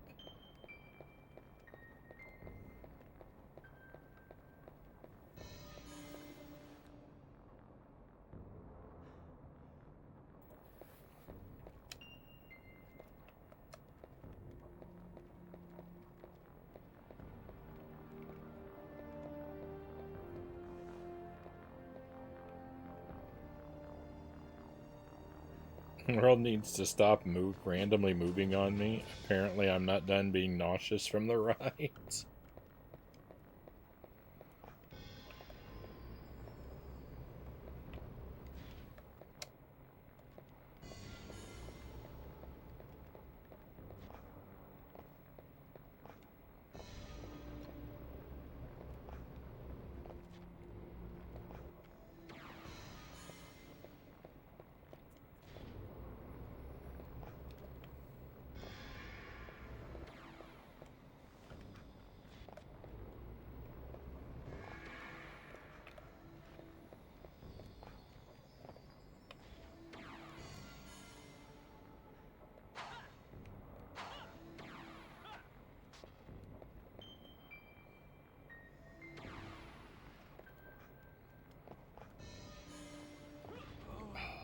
My goodness.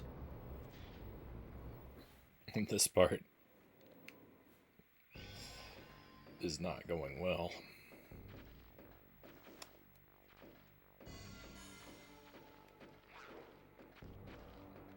These guys respawned?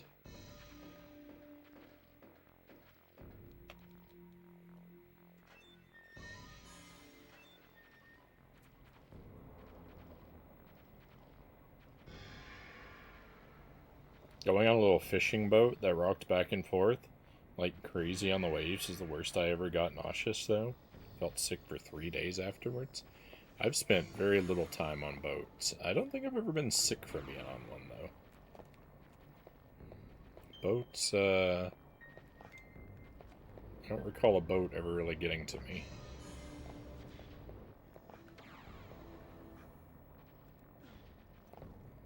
I've been in like a little like rowboat on a lake.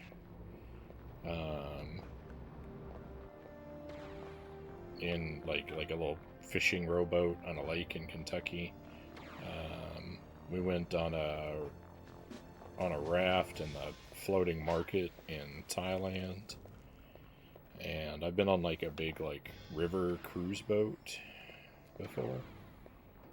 So I think 3 times. I think 3 times I've been on a boat in my life.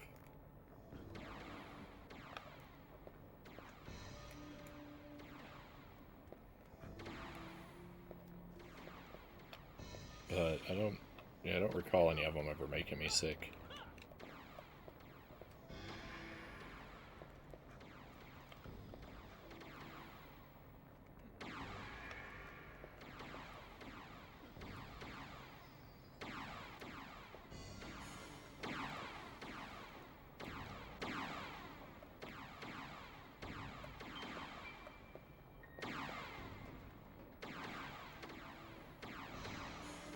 What's over here? Death. I got the key and then I didn't make it.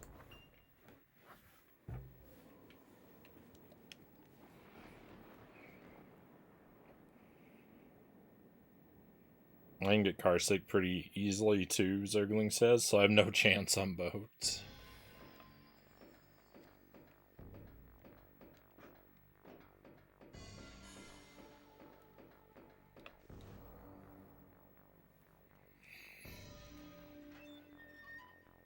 I think the only time I've ever really felt car sick is if I try reading in the car.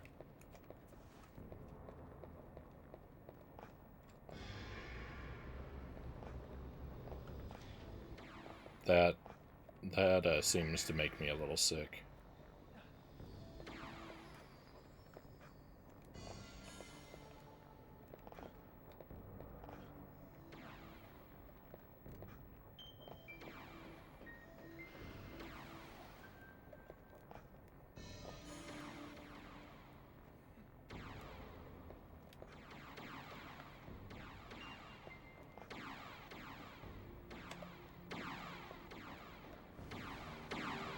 Pretty fun sliding under these, sliding under those bullets like that. I saw that pillar of green light. I thought that was something I was supposed to interact with. But now I'm guessing not.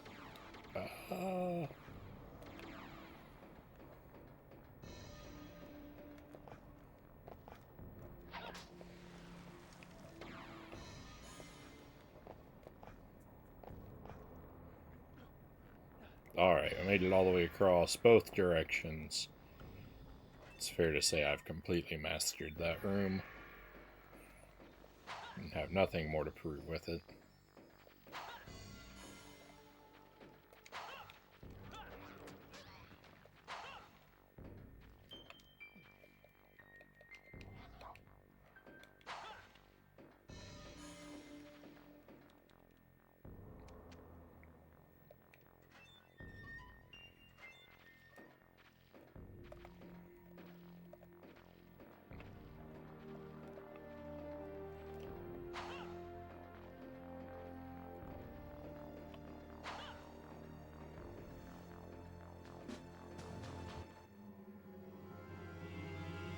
Boss time?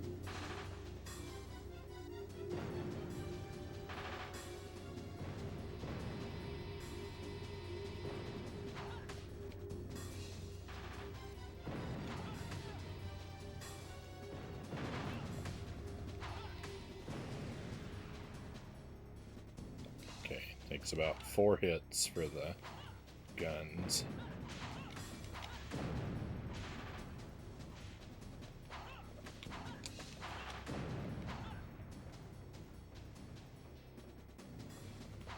Oh, there's meat over there.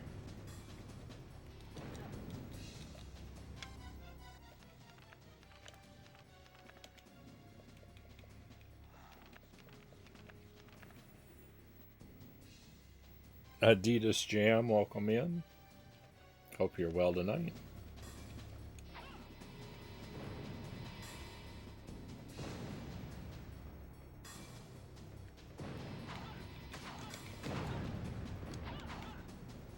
Let's go. I hope these guns don't respawn. Oh no, I think they do.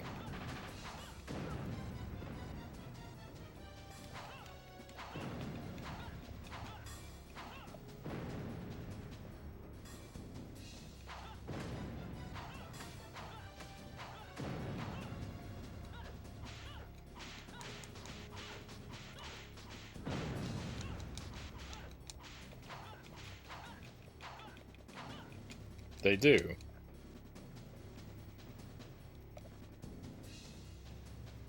That's unfortunate. I witnessed one respawning. Oh.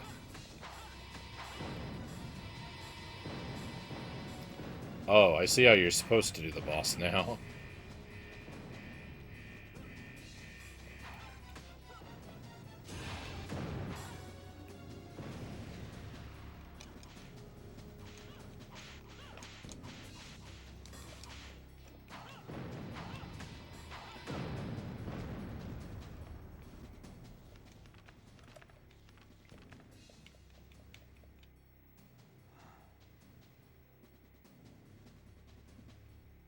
The last game I was watching was that caveman game, running around the earth. Oh, yeah. What was that? Tale of the Sun. Yeah, that's been a few weeks. I like that game, but it's a strange one.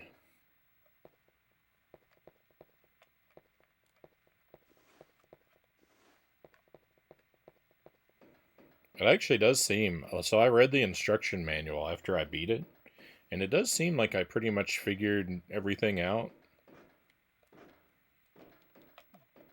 I didn't see everything there is to see in the game. Like there's like landmarks and stuff that you can find that I didn't track down, and there's a lot of different endings, it sounds like.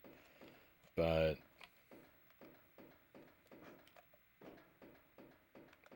we had a reasonably thorough first playthrough.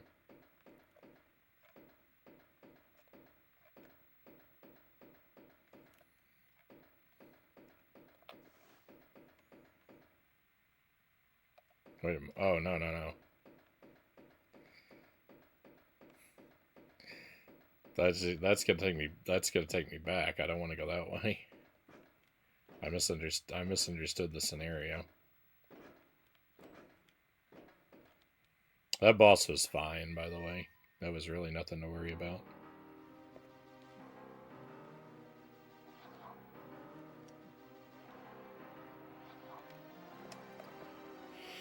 Dual tower.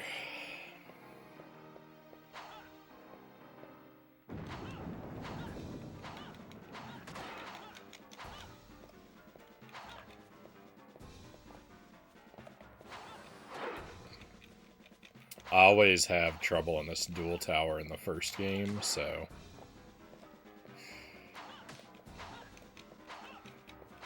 this we may be stuck here for a long while.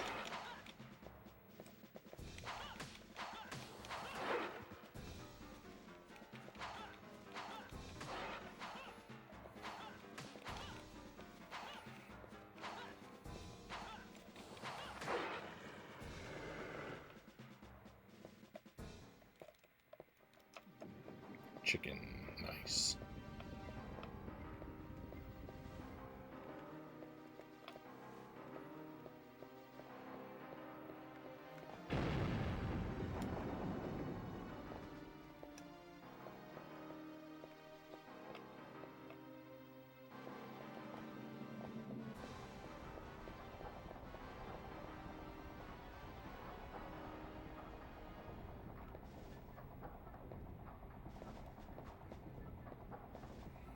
I'm gonna go around and pick up this other.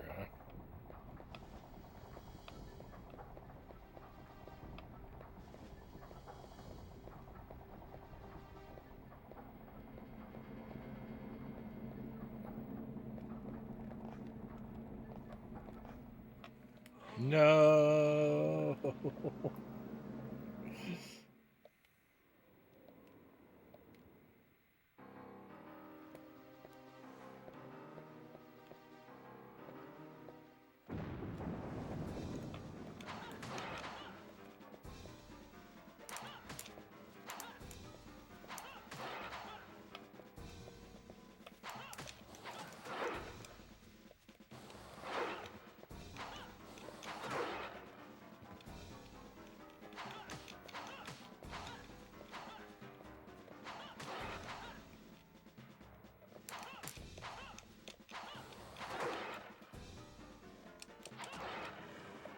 Let's go.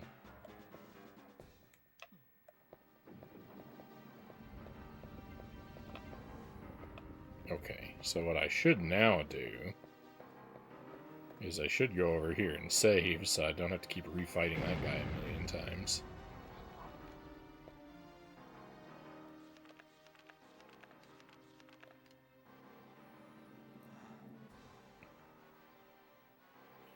I've agreed to take my kids to Wild Waves 2 more times this summer. If I break my streak, stop showing, you can just assume it was too much for me to handle. Well, hopefully it won't come to that.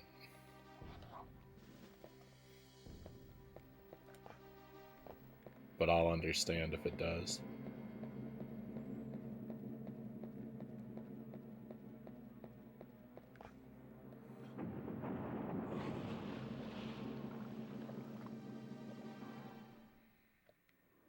I don't know why I blundered that jump.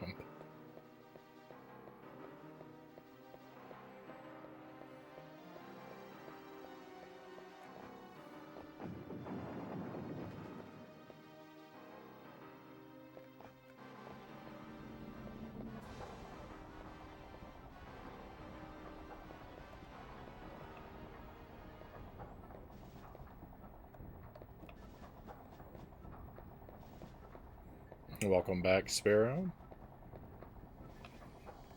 We're talking about theme parks. My distaste for theme park rides that flip you upside down.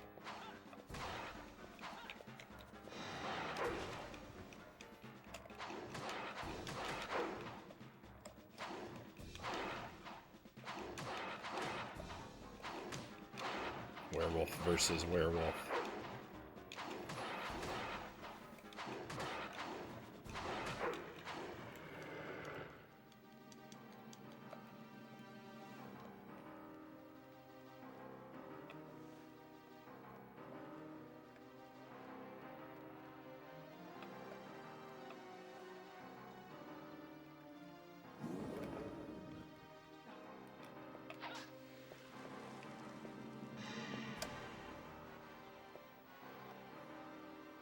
Roller coasters are the best, though. Welcome in, Kusarigama.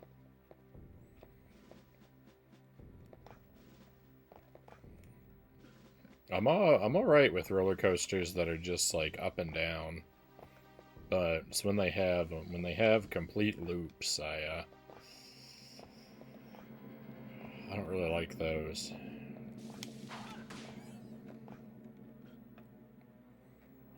So if that's your kind of ride, then I mean, at least there's one less person you have to wait in line behind.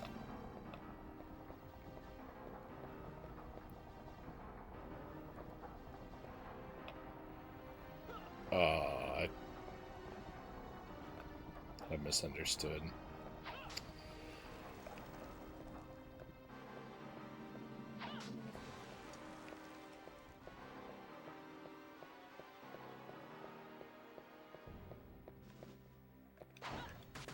Okay, the layout of the dual tower is a lot less confusing in this game. I think I would consider this an improvement so far. It does look like it's still easy to die and have to repeat a whole lot of nonsense.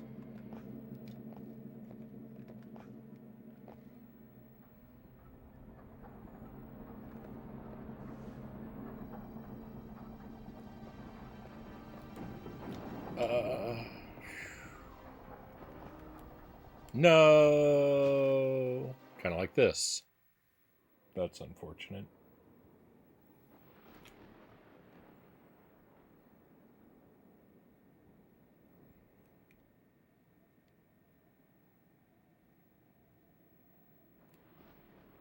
The ones that flip you upside down, all the way upside down, empty your pockets. I never even considered that.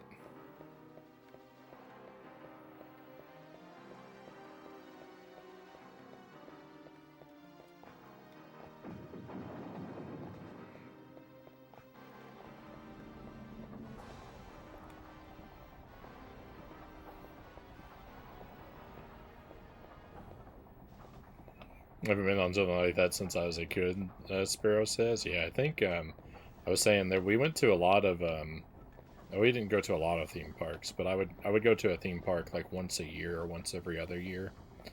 We would usually go to Holiday World in Indiana, but we also went to Six Flags and to Opryland once each. But I was real little, so I don't really remember each of those very well at all. And about a decade ago, Jelly and I went with her parents to Disney and Universal in Florida.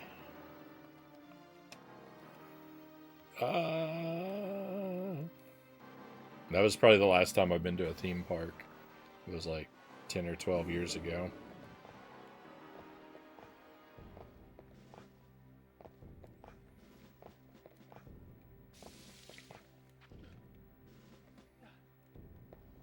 They're not my favorite thing in the world. But I imagine before too many more years pass, we're going to be needing to visit them with Baby Man, so.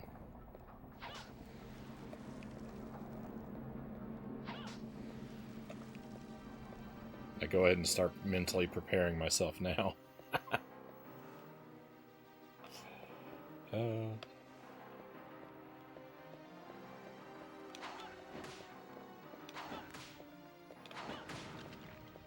Yeah, I'm glad. My aversion to being turned upside down may have saved me a lot of money, it seems. Must have been like 12 years old the last time I went. Maybe in my teens. Probably thought I was too cool to take rides or something silly like that. I definitely went. I definitely went in high school. I have fond memories of going to a theme park with one of my buddies in high school.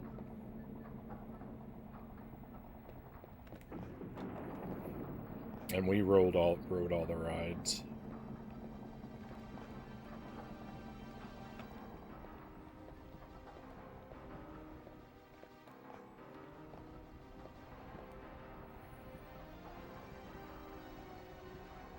Of course I was not. I just thought I was, Sparrow says.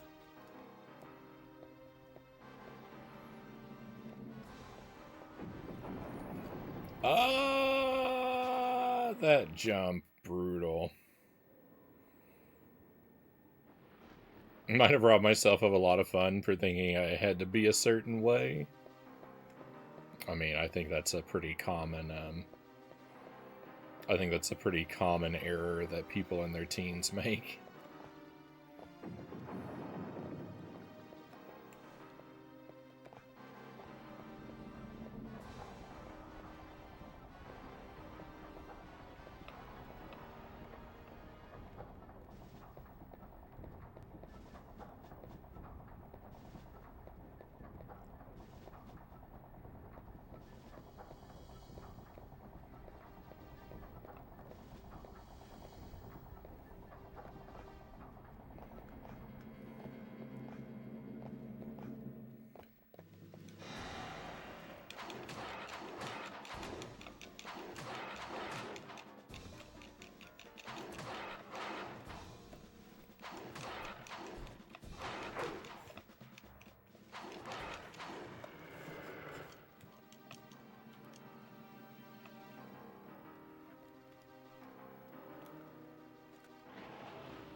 An inability to distinguish doing actual stupid things with doing silly things that you're supposed to do as a kid.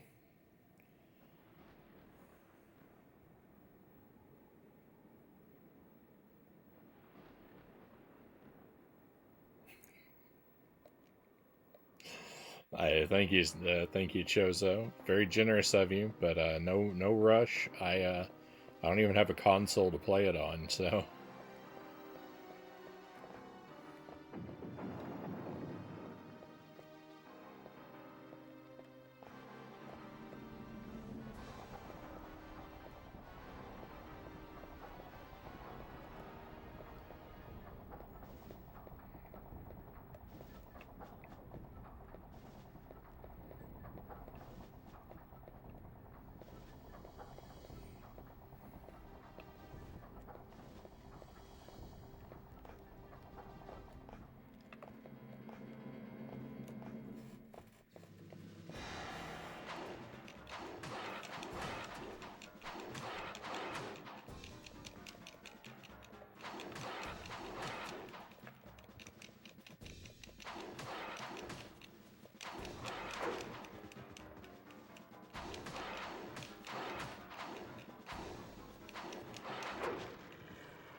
I want to make a comment about the irony of spending so much time being obsessed with being cool as a teen, only to get older and realize that no one in their teens is cool. But you know, that perspective probably comes from being an uncool old man.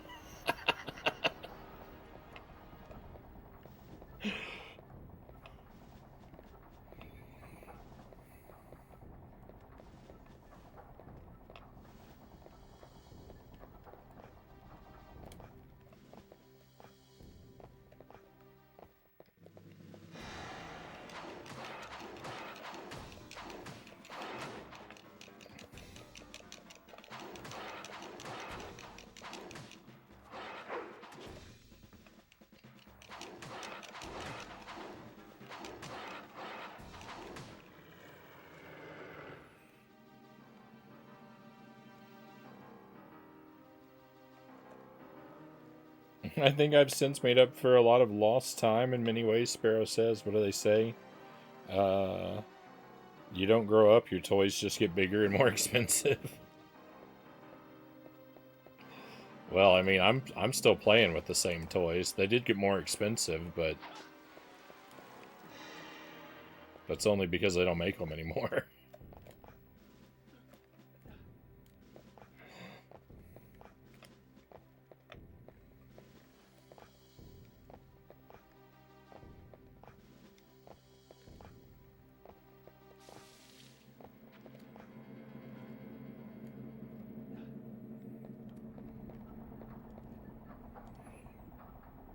As a 42-year-old, I too am an uncool old man. I'm not that far behind you. I'm staring at 40 coming up pretty quick.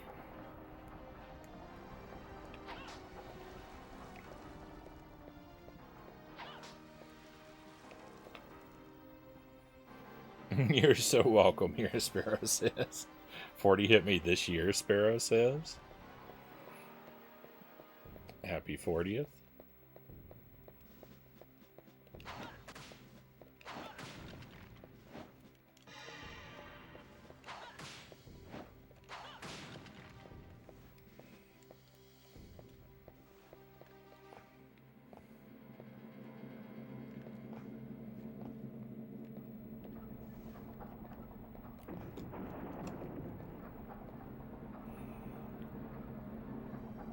So too to the typical midlife crisis. Not the dye your hair blonde and buy a Mazda Miata, but the realizing everything all at once kind.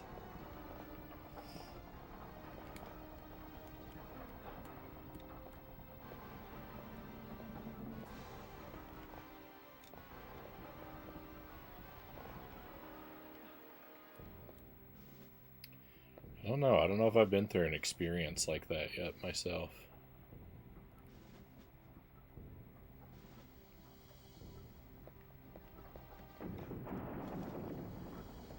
So far, I feel like I've mostly been pretty zen about aging. It hasn't been overly concerning or noticeable to me.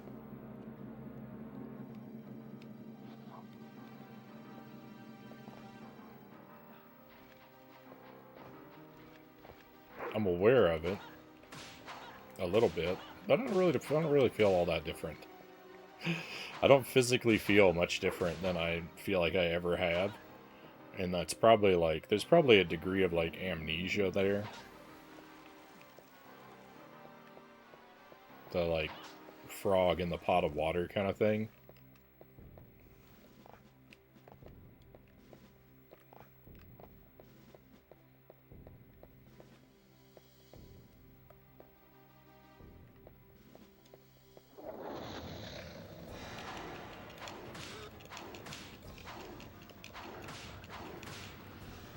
I don't know. I'd definitely rather age than the alternative, though. And if I can do it at least mildly gracefully, then big win.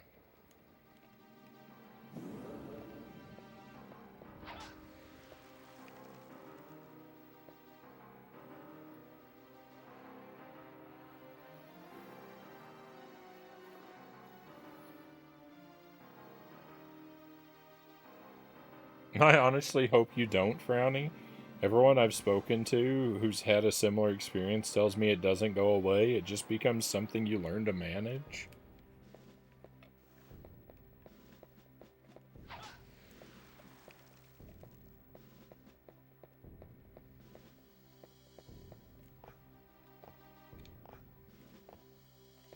Please don't let these platforms collapse.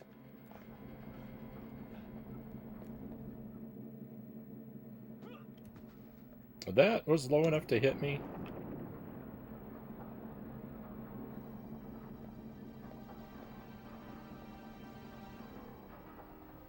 That's not. Okay.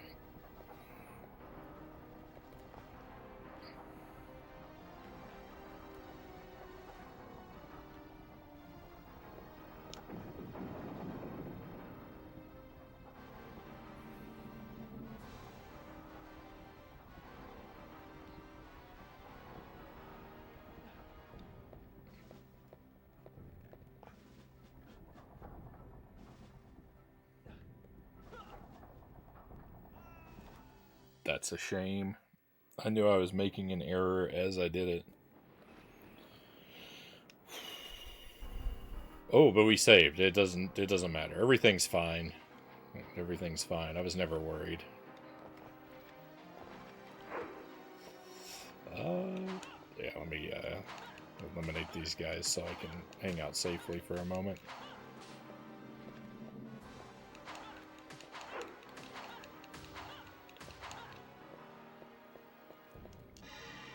I really like that the dual tower is much less confusing in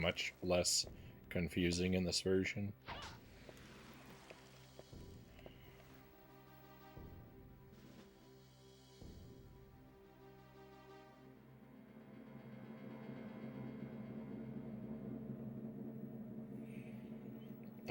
I don't think this is a place to get deep here.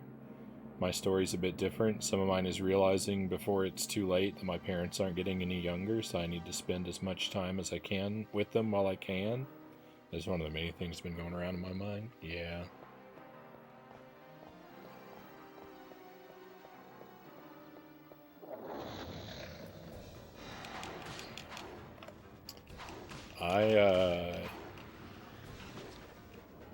You know, that's occurred to me.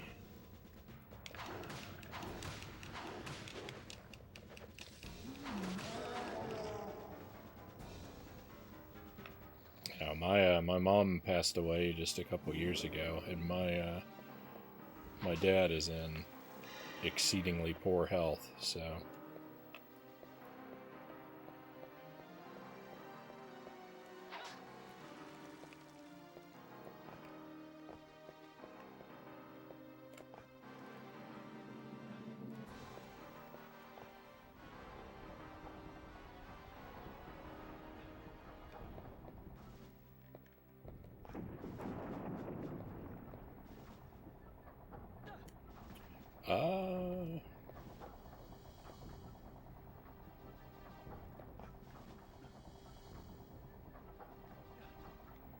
I guess I am aware, in a way, of the way that I guess I am, to a degree, more aware of the way the clock has affected people around me than it has me directly.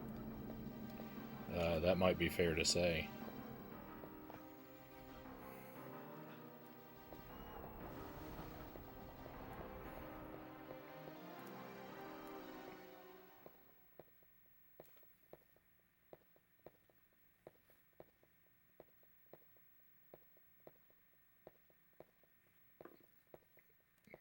Yeah, thank you, Sparrow.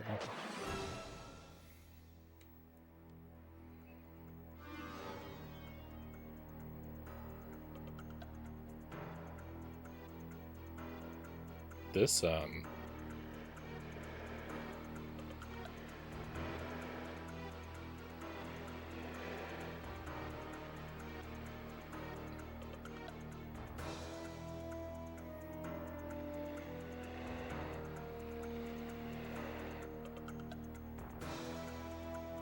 the dialogue's moving by real fast.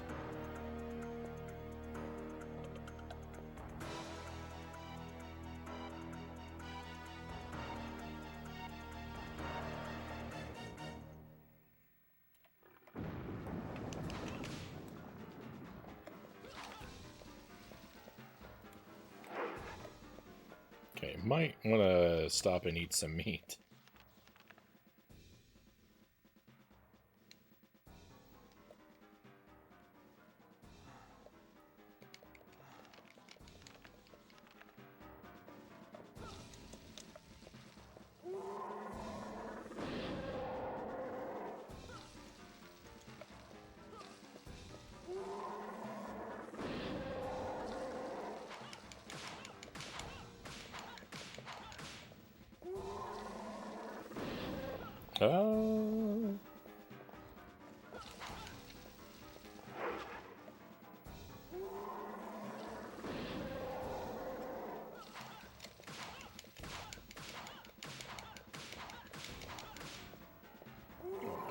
Why is... I'm not doing any damage.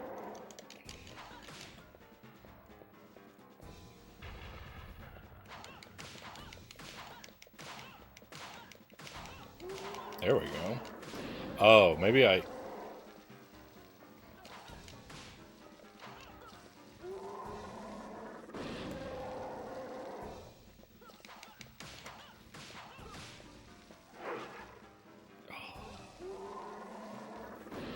I could have,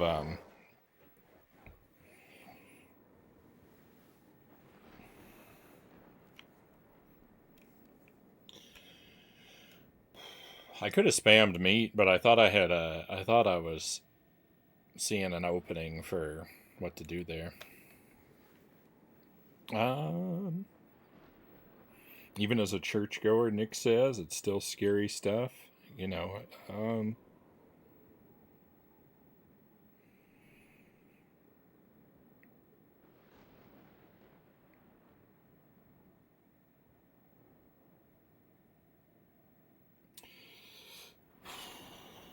you know, even if we have hope, it's still, you know, that doesn't mean it's not. Yeah, it's still scary and sad this side of the grave, right? I can imagine having Frownie Jr. added a whole new dimension and purpose for you. I hear anecdotally that there is this parental instinct that kicks in immediately after the child is born. Well, I mean,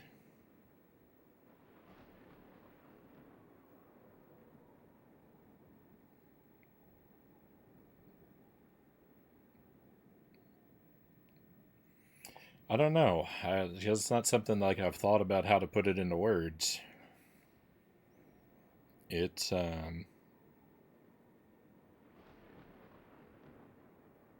it's still kind of surreal a lot of the time, right? Because Jelly and I wanted to be parents for a very very long time, and we went through a lot of difficulties um, before it was ever even possible. So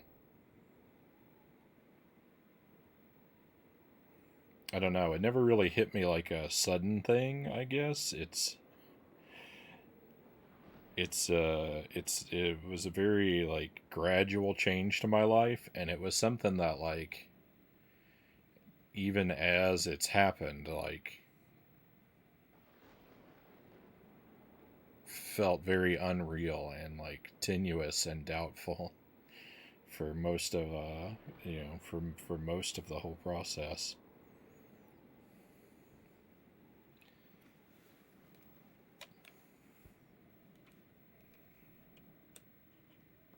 Sounds like a great outcome. We've been tremendously blessed.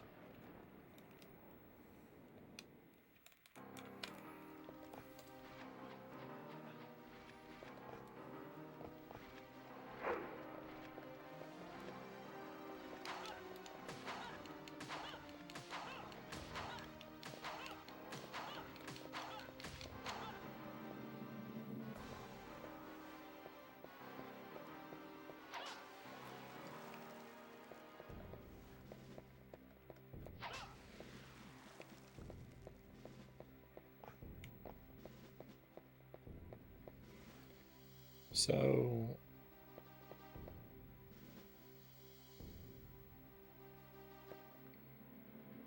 oh, okay.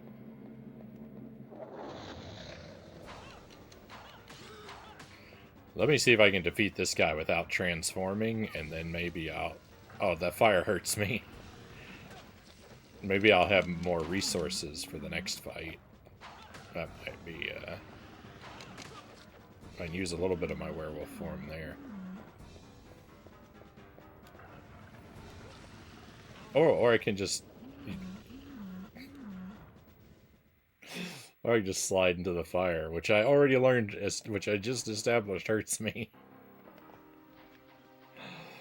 Uh,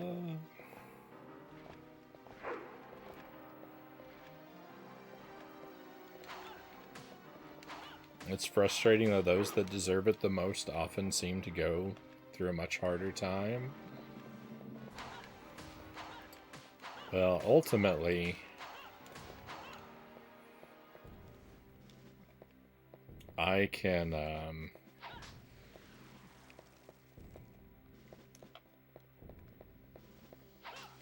I can trust in hindsight that it's been for my benefit.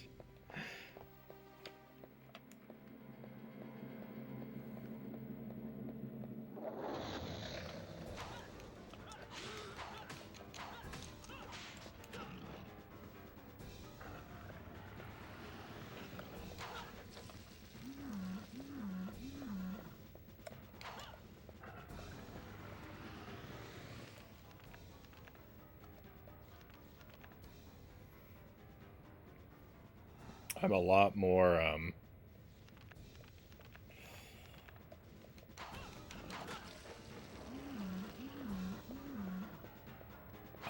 a lot better, like, I'm all around. Jelly and me both, but, I mean, I can speak mostly for me. I'm all around in a much better position to be a father now than, like, worlds better than I was when we,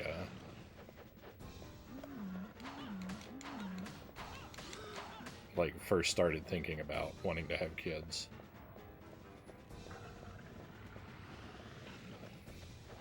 So yeah, like, it was a long and, like, frequently miserable process, but I'm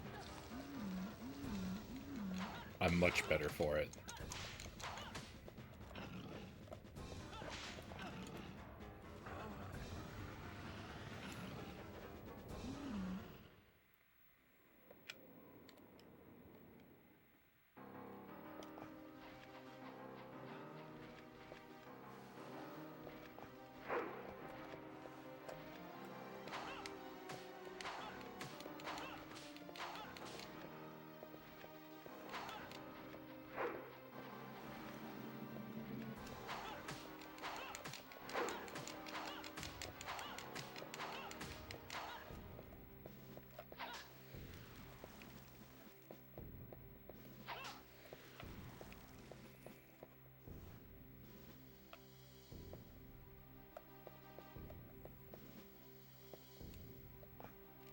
Was that about your maturity or about your desire to have a kid at the time?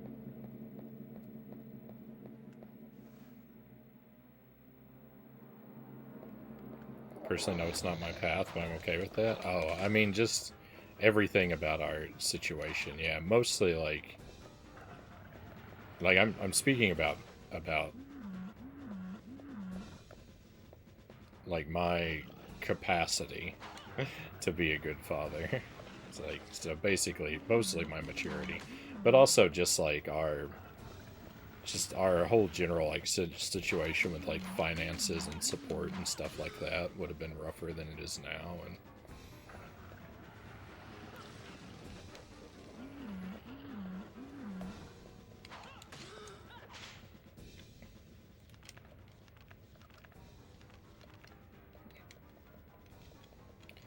I don't like spamming items as a strategy to overcome bosses, but I don't dislike it enough to prevent me from doing it.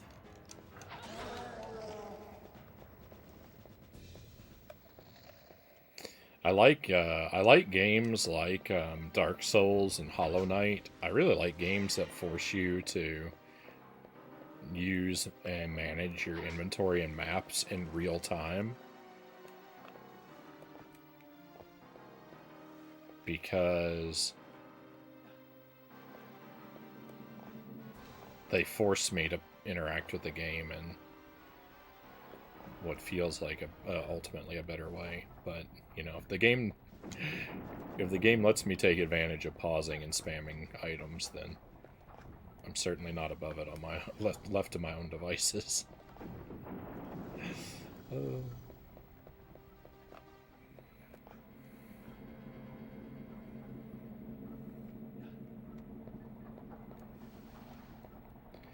Oh, I wish it'd let me save up here.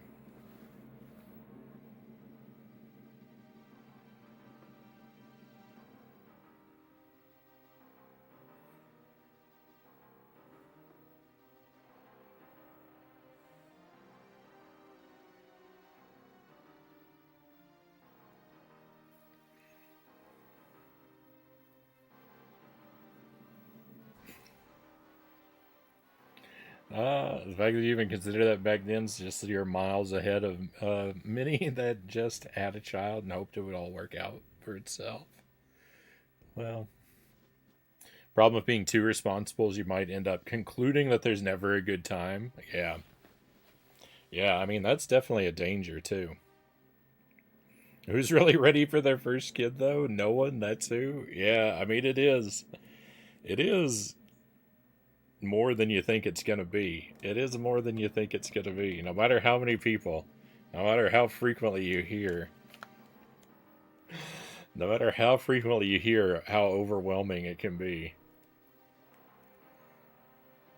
it's more than. Yeah, and I heard that a lot. I heard that a lot. It is more than it's more than I thought it was going to be. Or the first couple months, the first couple months, Jelly would just say over and over again. She's just like she just would just say that she could not understand how anyone ever had more than one kid. It seemed absolutely impossible.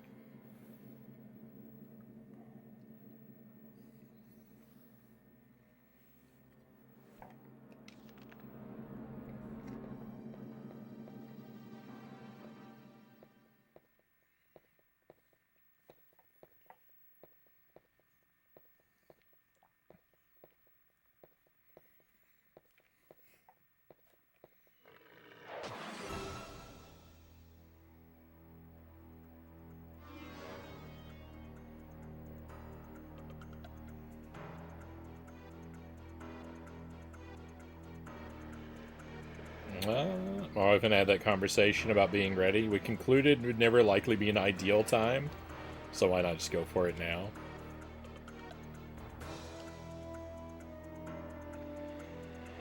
I was third born, but I was 13 pounds, 13 ounces, so the last two? You can be too smart for your own good, you know.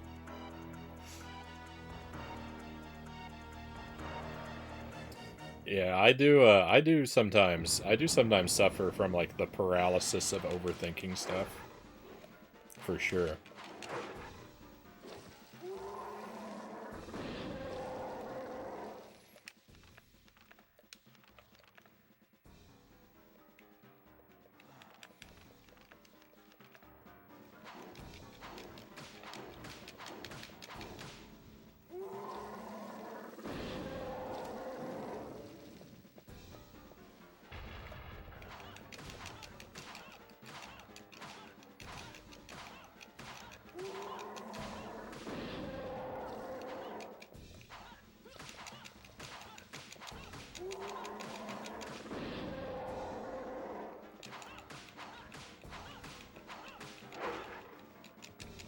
But sometimes this guy's really vulnerable, and sometimes he's really not.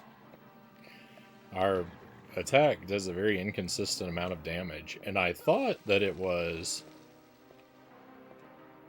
I thought it was because he was just invulnerable when he was electrified, but.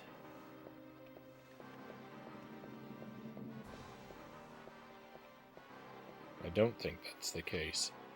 To finish this up with this jump to this platform, this is so scary. It's a million miles away.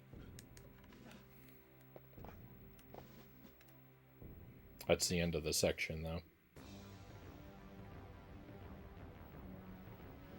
Quirk of the N64, the inconsistency. Yeah, I'm not sure.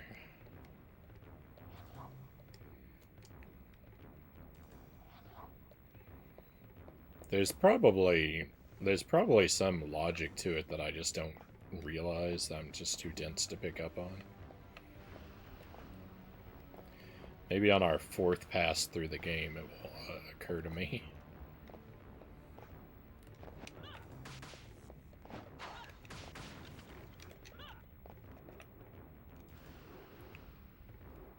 Huh. So this is very familiar to an area that's in the original game, but it's definitely been altered. Like this tower, you climb this tower in the first game. This game is supposed to be set 8 years before the other one, so I don't know why this tower is in disrepair.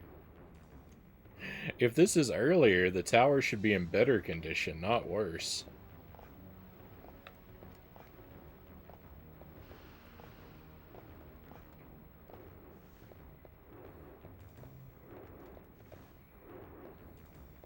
Oh my goodness, look at how fast these blades are moving.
Now's as good a time of ever as ever could be a cop out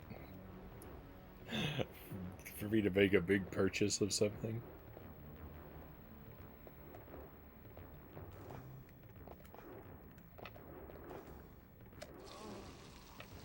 I'm glad there was a save crystal there.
Synthesizers already reached their peak in technological advancement in the 80s.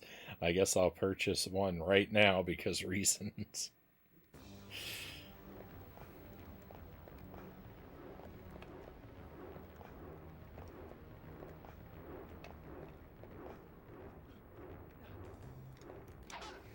My big justification for making expensive purchases is I'll try to convince myself that something is something is very affordable from a cost per use perspective, which I think is a good way to think about things if you are good at honestly evaluating the level of use you'll get out of something.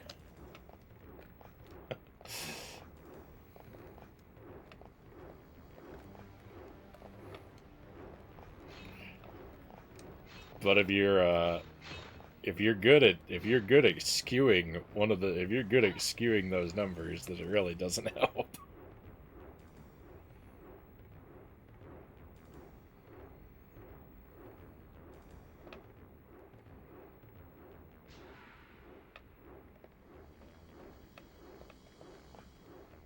You do most of your stuff in software, so like the...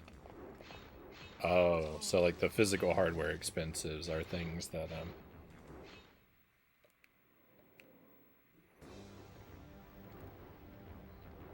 those are the things that have come and gone. What do I keep going over here for? Oh, there's a crystal. There's a tin crystal. I have no crystals, so it's probably worth it to go through the extra jumps. As someone with ADHD, I have to watch out for impulse buying. I'm pretty good. I'm pretty good about curbing my impulse buying, I think.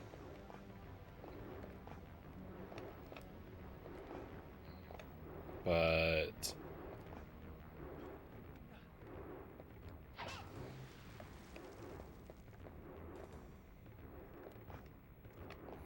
I can get obsessive.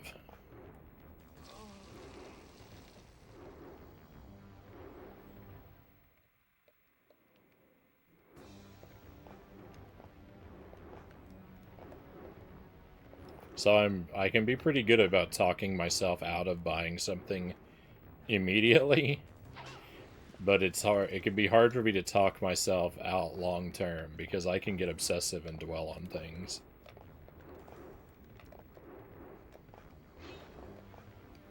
Which gives me a lot of opportunity to talk myself back into something.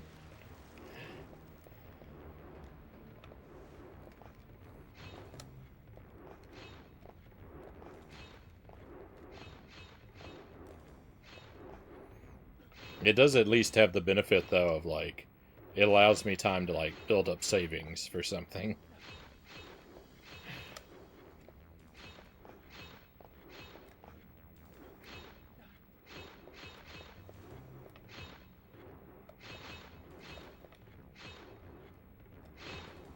Can I make this jump?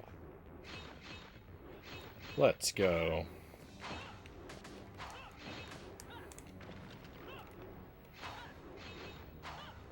Oh, we have a raid coming in. Very nice.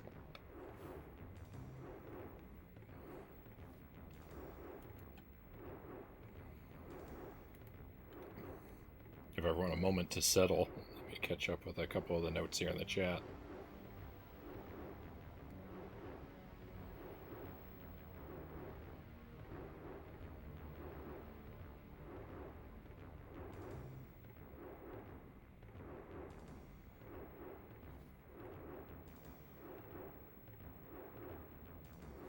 Hey, Aiden, welcome in. Thank you for the raid. Very grateful to have you here. Welcome in, all raiders. Hope you've had a great stream tonight. We are just playing some Castlevania Legacy of Darkness on the Nintendo 64. I'm a huge fan of Castlevania 64. I like this game less so far than the original, but I'm still having fun with it. Some of the level design is a lot more tedious in this one. There's a lot of puzzles with a bunch of unnecessary back and forth and slow you down type mechanics that I don't know. I don't know why they've decided to make us live through. So there are some improvements, like they made the design of one level a lot better, and they've changed up some bosses in interesting ways. But overall, it's a weaker experience for me.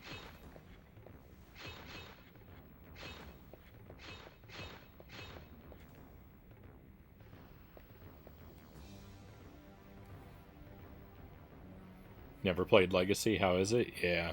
I think that pretty much sums it up. I'm having a good time with it, but is it a remake? It's a remake. It's got some of the same areas. So about half the levels are like the same they're like the same general like areas from the first game, but they've been remixed. So it's all the same assets, but completely new layouts, and like some of the same like character models, but like the bosses have different moves when they're recycled, and the other half is like completely new areas and stuff. So it's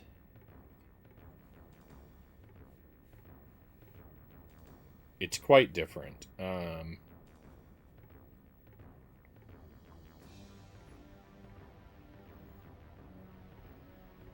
So it's definitely more than just an expansion.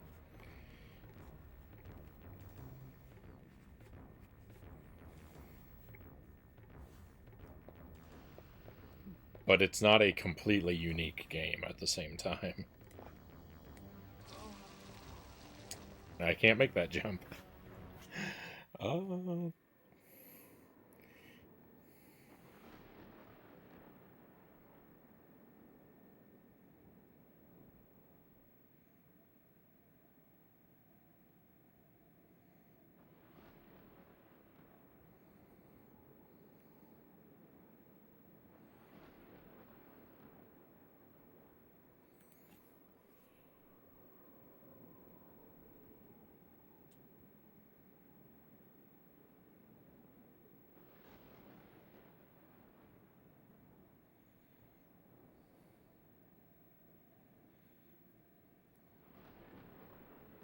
sorry, I'm just catching up on reading chat that I fell behind on there.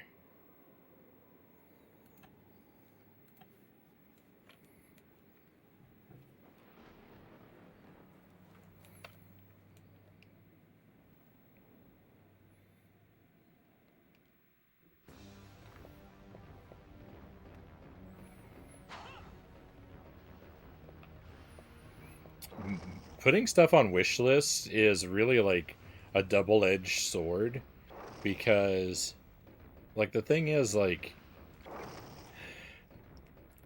when I put something on a wish list, it's like it's good at keeping me from impulse buying something, right? Because I'll be like, well, I'll put it on the list, then I won't forget about it, so I don't have to get it right now.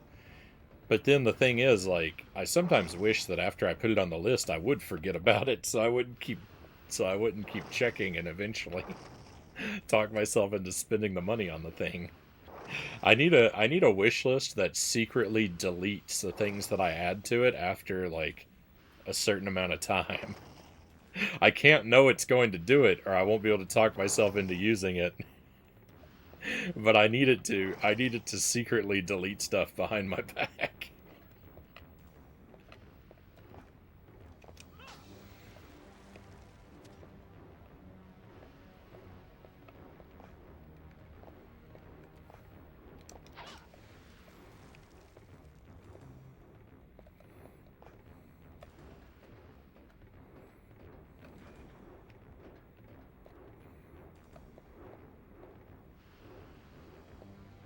Probably go this way first.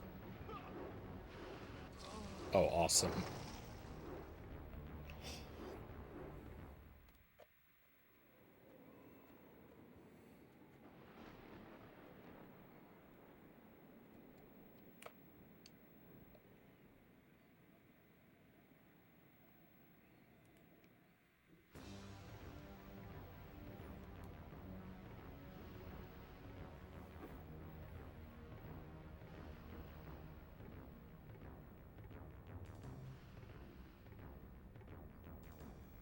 The Commodore 64 sound chips cost around $100 each.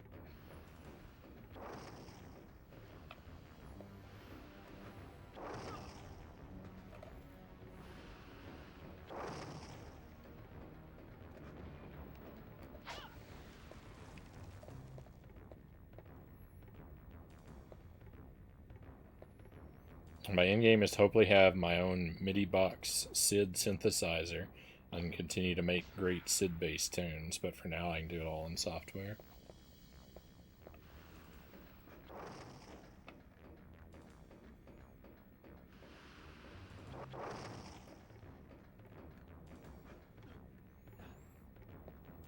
Ghouls, welcome in. I thought that's where the platform was.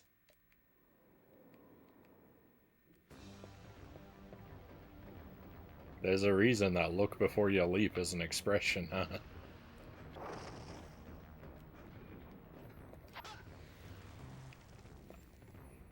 What do you think of these new stages? Alright, so the stage where you have to use the sun and moon cards 1,000 times, I don't like. That was no fun. The stage where you fall through the floor over and over again into the basement was also pretty tedious. That seems to be a theme with this game, is like tedium. It was less bad, but it was still kind of tedious.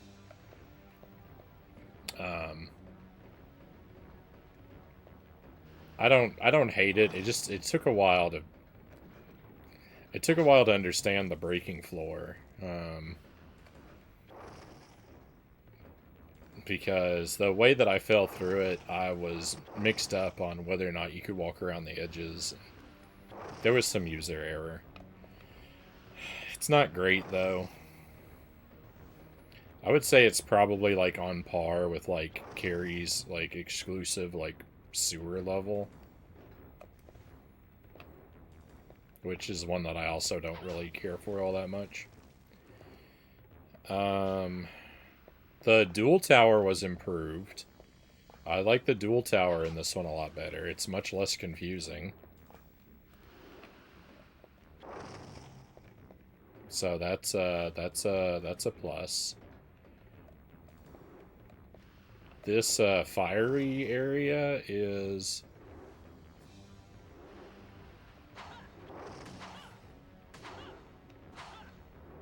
okay so far. I'm not doing great at it.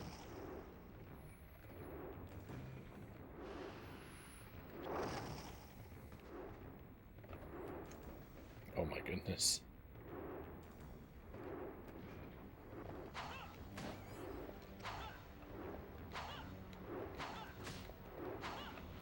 Okay, and that looks like the exit, so I actually don't want to go that way yet.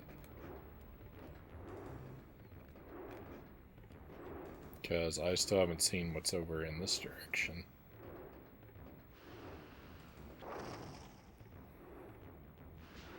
Tower of Art, D, Tower of Ruin, C minus. Yeah, those are pretty fair.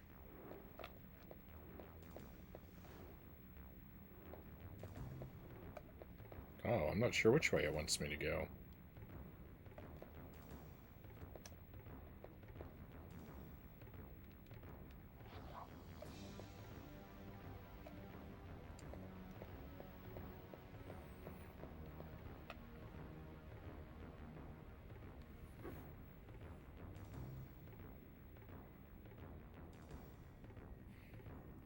You have to admit there'd be something amazing about making tunes on the real hardware, right? I mean, how much do you want me to be the devil on your shoulder? You know I love outdated hardware.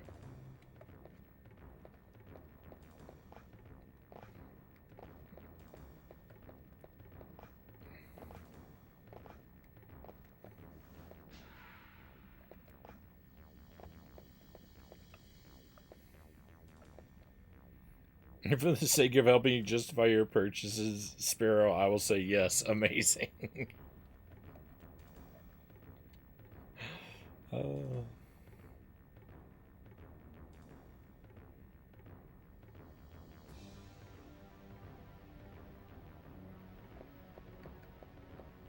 The Dual Tower was originally meant to be a Cornell-only stage, back when these were supposed to be one game. That's why you fight Beastmen there. I thought that was cool to learn.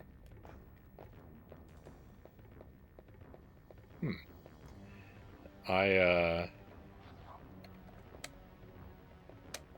I wouldn't have known that.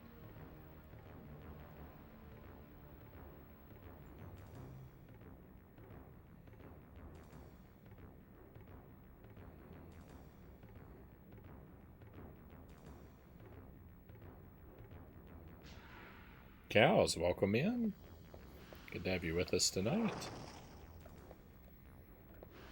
Think we missed you yesterday. I suppose I wrapped too early, so sorry about that. I was too good at our Winnie the Pooh games yesterday.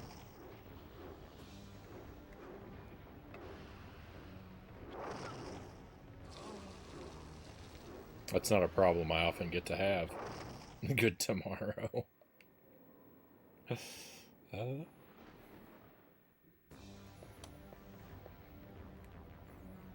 I'm at a loss. All that sound equipment is just way outside of my world of knowledge.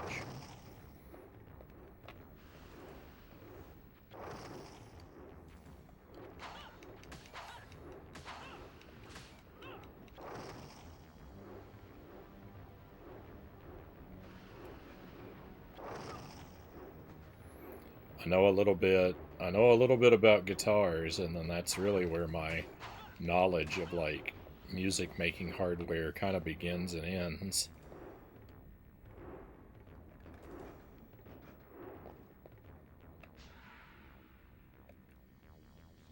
I don't know a lot about many other instruments, and really nothing about like the more like digital tech.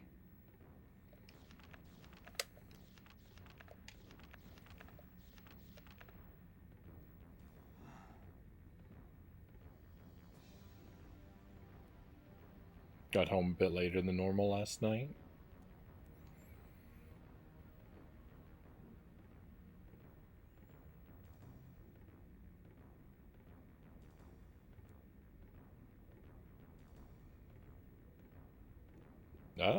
Yeah, we could maybe do something on the Discord. I mean, we already have a music channel. The music channel we currently have, doesn't really move all that much. So, if you just used that, alone, it would virtually be a dedicated channel. Uh,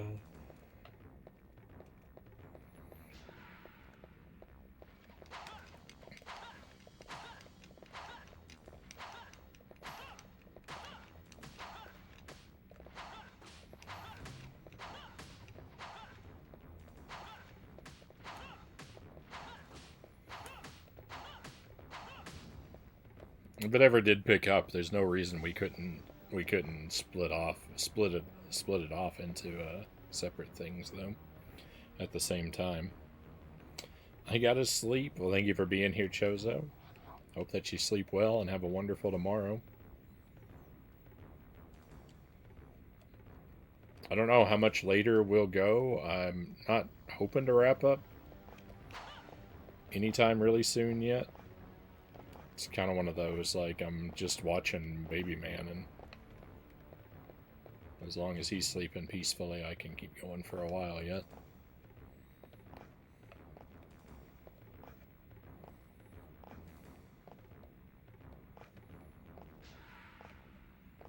I really don't want to leap over this railing. There we go.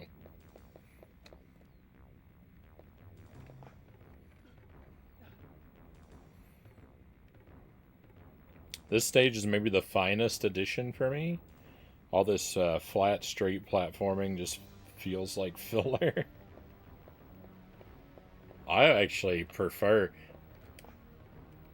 excuse me. I actually prefer that they add platforming to adding, like, puzzle. Like, the more like straightforward platforming, I'm actually more excited for.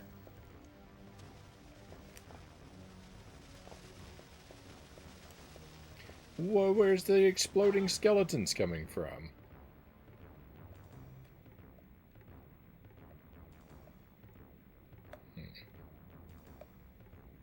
Oh, that room where you walk across the tightrope in the across the ceiling. That was gross.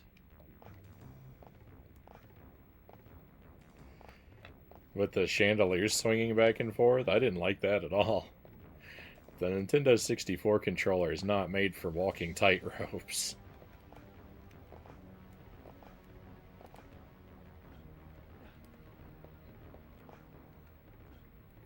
I'm getting the vibe you could go for another 4 to 6 hours.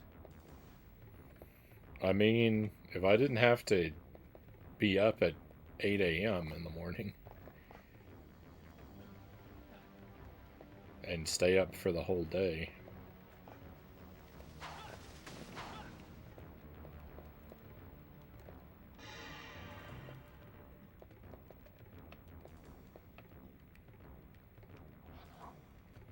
That the heart is willing, but the flesh is weak.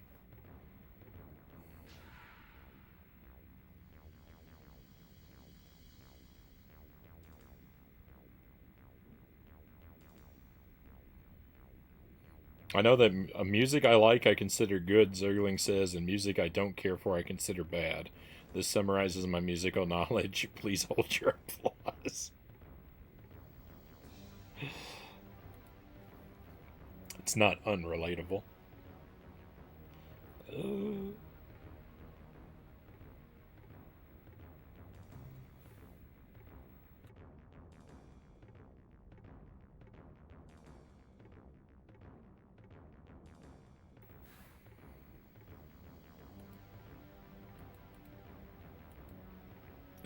That's why I'm fine with. Okay, yeah, same with the outer wall. I don't need more, but it's not bad. Yeah.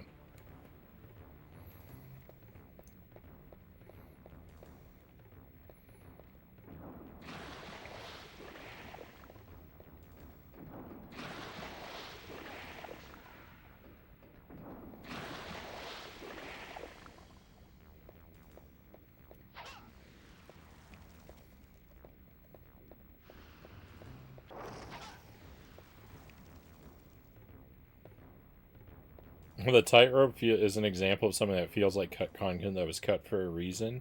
You see they had a cool idea there, but the game engine is just not capable of making it fun. Yeah. And, yeah, I mean, like, platforming, yeah, where you have to, like, move along.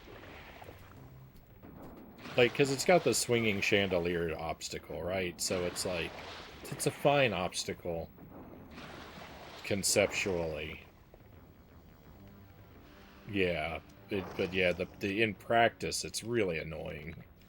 Because you can't line the camera up very easily. Those rooms where the mine carts come rolling down too was actually really annoying because of the bad camera.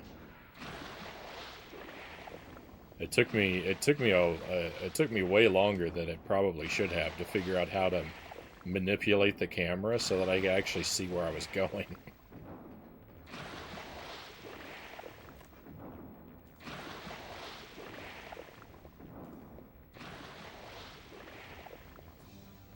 Hey, Tiberius, welcome in. Long time no see. Hope you've been doing well.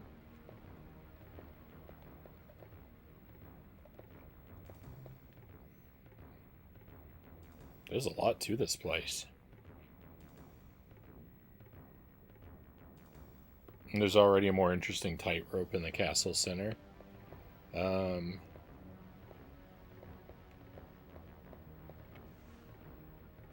Oh, yeah. Where you have to the crumbling the platform things with the guys that spit fire at you. Yeah, it's basically the same thing, but it's more walkable. What did the camera get stuck on? Oh, that's intentional.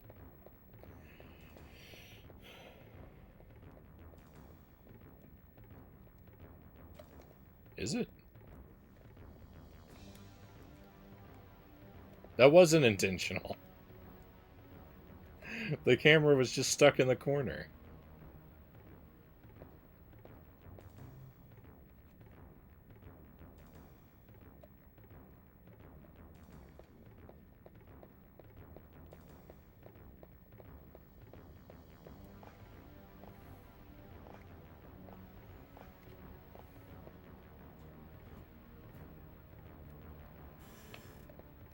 I don't think I'm supposed to leap over that anyway.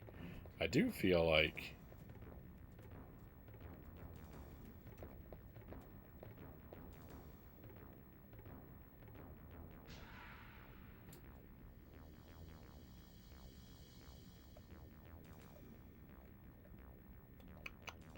I do feel like I'm missing out on something there. But I think it's way too late to go back for that. Actually, you know what? I got a save point. Let's go take another look.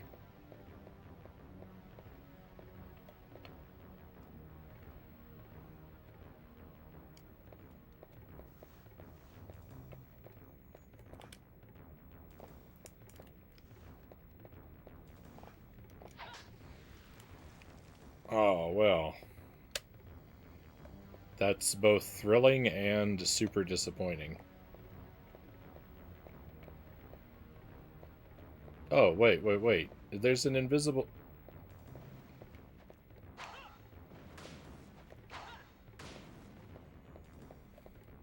Fair enough.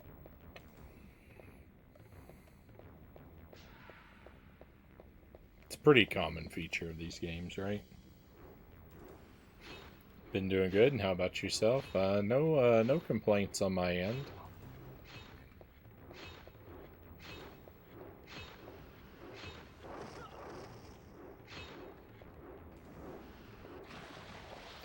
The baby keeps me busy during the day, so I got my hands full a lot of times, but it's good problems to have.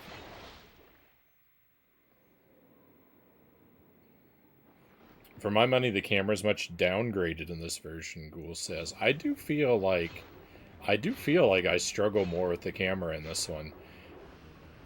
And I feel like I slip off of platforms more in this one. But I don't know how much of that is just being more familiar with the other version. And not necessarily, like...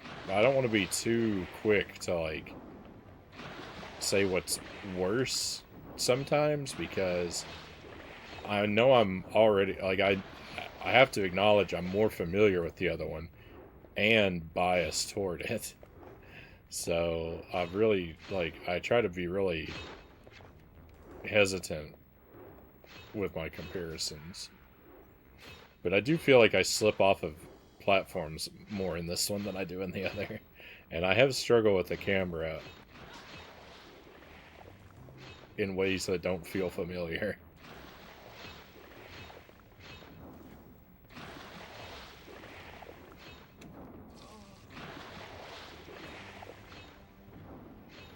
Hey Derek, welcome in. How's it going? It's alright.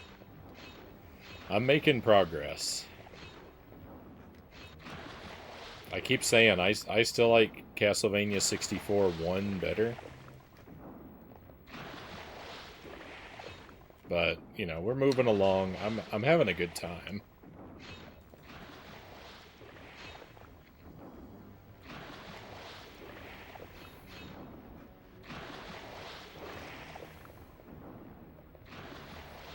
Let's see what's on that other side.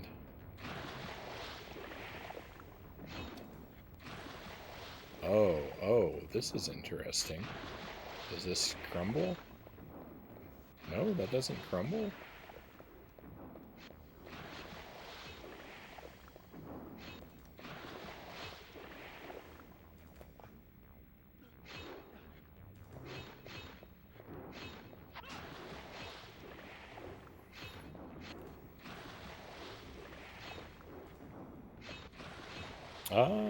GSC Bloody, welcome in.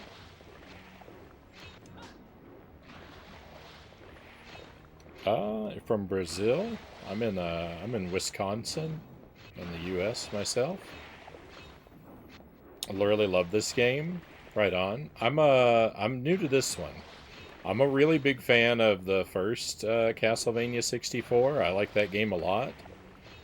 I like this one less so far, but I'm having a good time with it overall. It's got its ups and downs. There's some changes that are...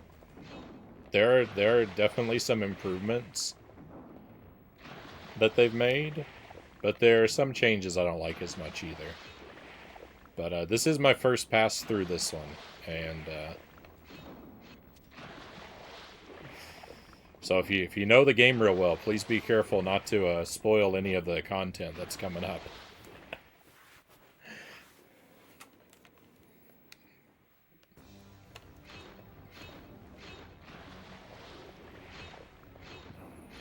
Ah, this looks kind of crazy, Derek says. N64 too, I'm a bit crazy. Sounds like my kind of crazy. You like this game better? So far I like the first one better, but we'll see. I'm not all the way through this one, so it has time to win me over yet.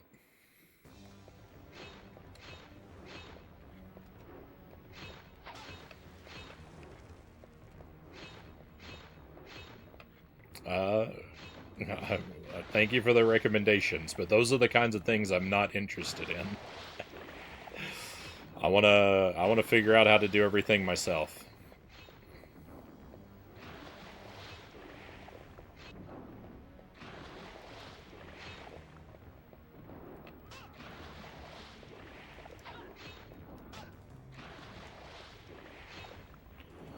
Frownie plays very blind, Cow says. Yeah.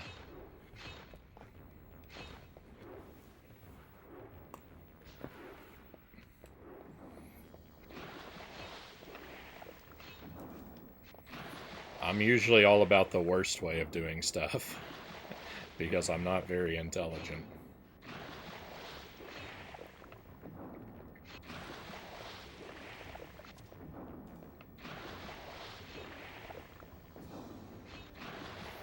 Playing more Paper Mario Origami King today on the Switch. That game is so good. I love that series, Derek says. I have not played that one. I bought that game right when it came out, but I haven't ever played it. It's just been collecting dust.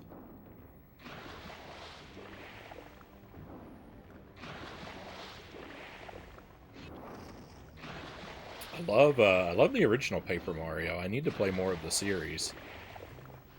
For sure.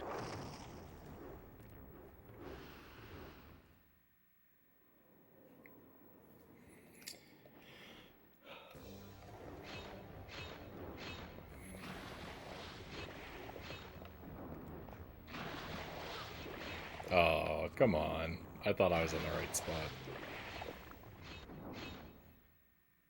What do you think of the art tower? I love the music. But my favorite area in the game is the ruins area. So the art tower, the music in the art tower is good. I mean, that's classic. The music that plays there, uh, I know I've heard in a lot of Castlevania games. That's a great track. The level design of the art tower, I was not a big fan of. I really don't like using all those sun and moon cards to go through the doors. I think that's kind of a lazy and tedious puzzle. And I really don't like walking across that tightrope at the end and getting knocked off by those chandeliers 1,000 times. So not my favorite area, the art tower. The ruins tower was better. I had some trouble there too, but I think it was mostly my fault in the case of that one.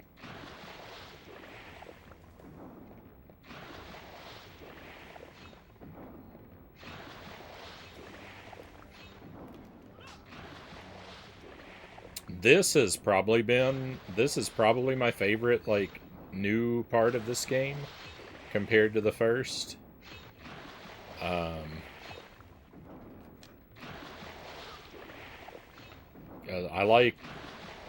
I like platforming way more than I like puzzles, so like this part's like a lot less. It's a lot more straightforward.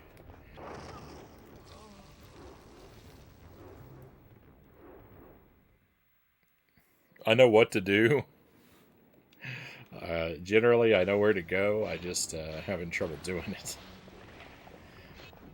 But I'd rather be in that kind of situation.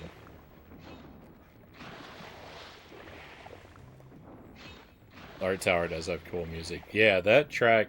I feel like that the music that's in the Art Tower is it shows up in a lot of like water areas in a lot of Castlevania games, right? Doo -doo -doo. Oh no, that's not it. What is it? Which song is it? I don't know. I was thinking of the one I was about to start. The one I was about to start singing was "Awake," which is from Circle of the Moon, which is a different song. That's probably my favorite Castlevania song. I think that's what it's called, "Awake."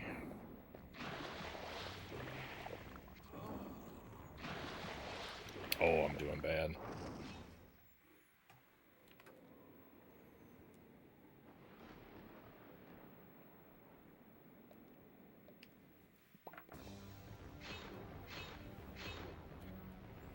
Yep, yeah, that's it. The sinking old sanctuary from Bloodlines. Yeah, my favorite version of that song is "In Circle of the Moon."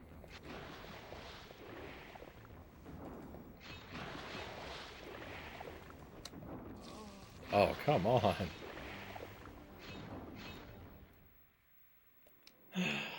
Oh, I'm doing so bad. This is the longest I've been stuck in one place for a while. I like the dual tower in this game better than the dual tower in 64-1. I think that they improved the dual tower a lot.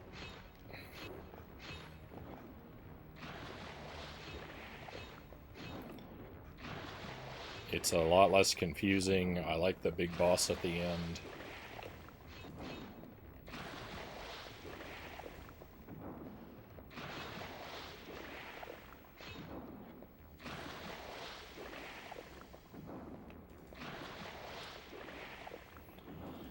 Favorite Paper Mario is Thousand Year Door. Great game, Derek says. Yeah, I haven't played that one yet. I was going to play that. I put it on the schedule, and the night that I tried to play it on the stream, I couldn't get the disc to read. And I thought it was a problem with the disc, but I think it might have actually been a problem with my GameCube, because I started using a different GameCube. I had a similar problem with a different disc, and I switched GameCubes, and it fixed the problem. But I never tried the Thousand Year Door disc again.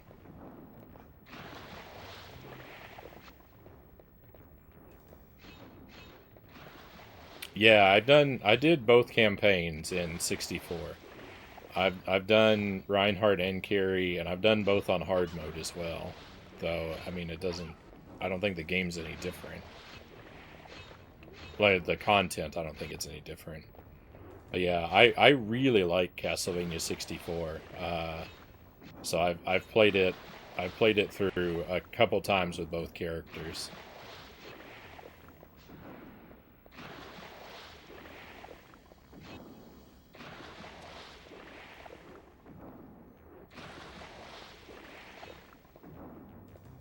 I miss Reinhardt. I know Reinhardt and Carrie are unlockable in this game, so that is something that I already know. But I miss that I can't play as him at the start.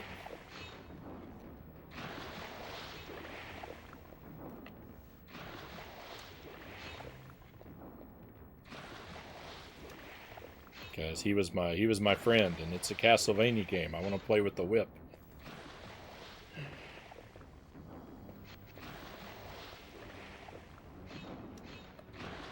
Werewolf powers are pretty cool, but I'd rather have my whip.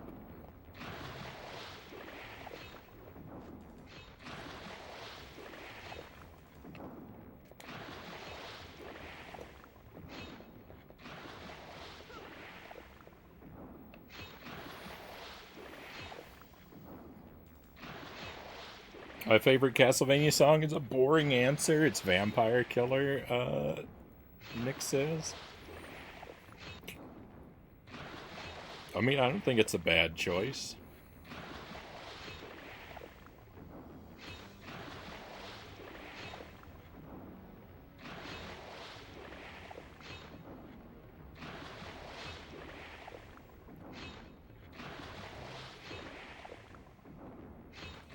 Now you've gone and done it. I need to go back and play these, Yaden says. Oh, I hope you do. I hope you do, Yaden.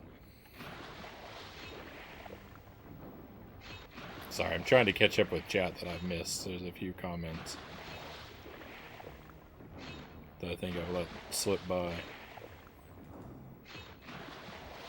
Oh yeah, the other so I've only played Paper Mario 1, Derek.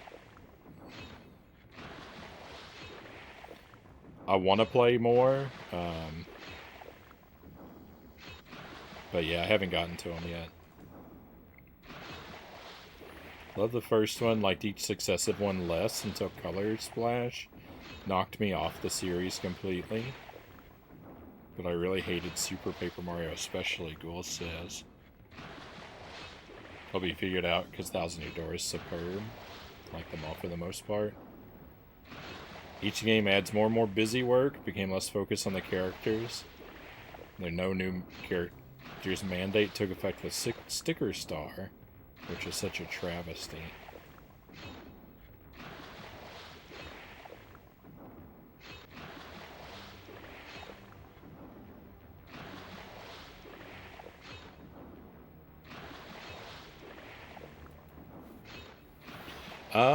So I like, yeah, I like Reinhardt way better than Carrie. Carrie's power... I almost saved and I don't have to do those other jumps again. Ah! I was so close. We'll get it. Yeah, Carrie's powers, I do think, make the game easy mode. I really hate... like, I like the story beats in Reinhardt's version more. I like his interaction with Rosa. So, and I like his I think I like his underground level more than Carrie's sewer level.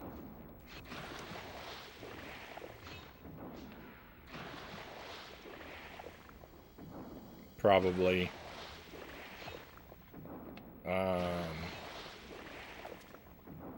The Tower of Sorcery is pretty cool, though. And yeah, Carrie's powers do make things easier. So one of the things, when I played as Carrie the first time, though, I didn't know that you can charge her attack. I didn't know about holding the button down to charge the attack, so I was making everything really difficult when I played that one for the first time.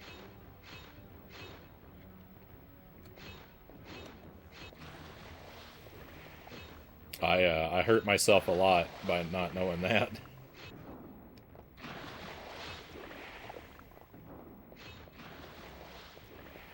I figured it out about 2/3 of the way through the game.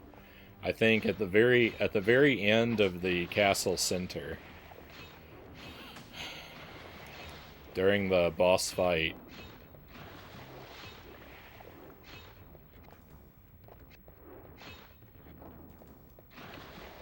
in the castle center, I figured out I could charge my attack. Oh my goodness.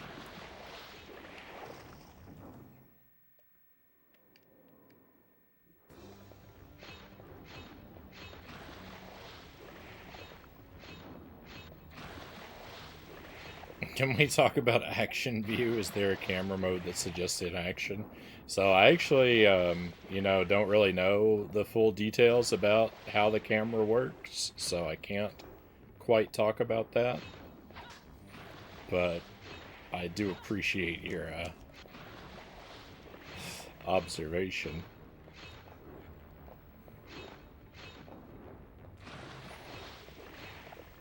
The camera kind of automatically switches to different views and for different scenarios, but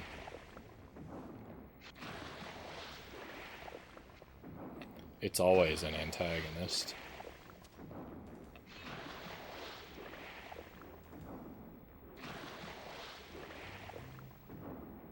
I don't know if I know the Action Man jingle.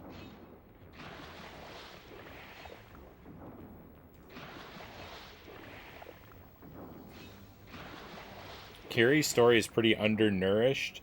She just doesn't have an interesting relationship with Actrice, who's just a generic villain. Yeah.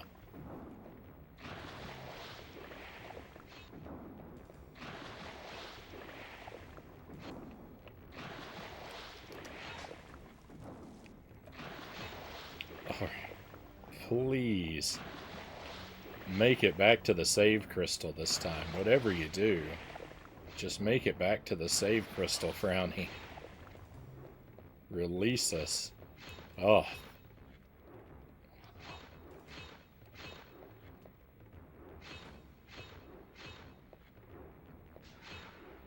Oh yeah, no, I don't, yeah, I don't, I'm not ready for an explanation of the camera modes. I'm better off. I'd rather just not understand it yet. Let's save the camera details for playthrough 2. When I do my second playthrough, I'll try to remember to ask you about it.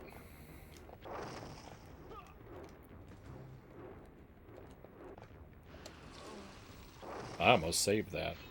Bort Jams, welcome in. Thank you for the sub.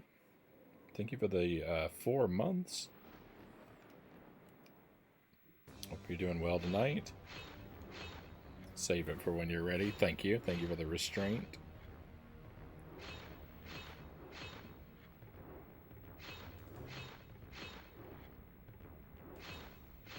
And Resident Evil. What I see, there's a comment about Resident Evil. Any camera beats Resident Evils. So I really like Resident Evil 2 on the Nintendo 64, and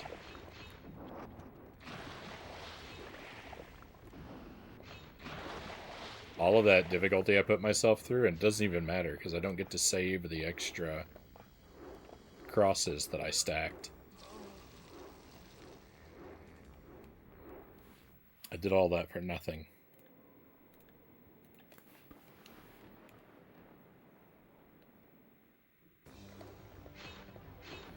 I may be wearing down.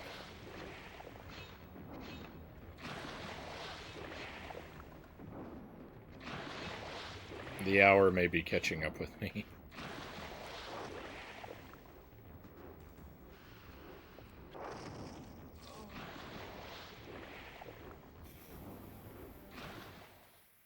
Yeah, I was wondering why you're trying to save a sub-weapon pickup. I didn't remember. I just didn't remember that it didn't save.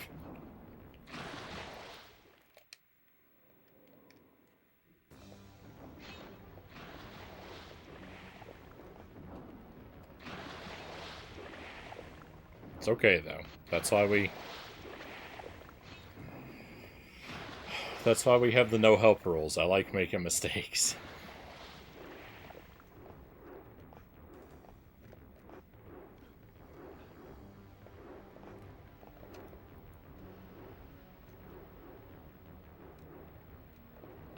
Okay, it's a contract over there if I wanted to do some shopping.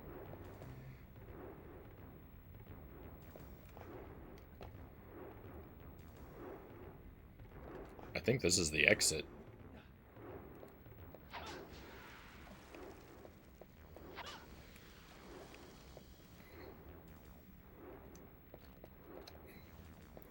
I've been in here for a long time. Oh, thank goodness.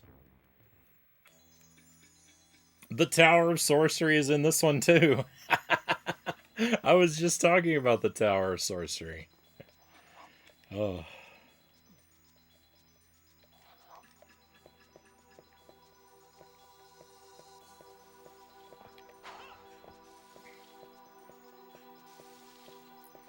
Alright, we're going to kind of preview this area, but I don't think I'm going to make it through it tonight.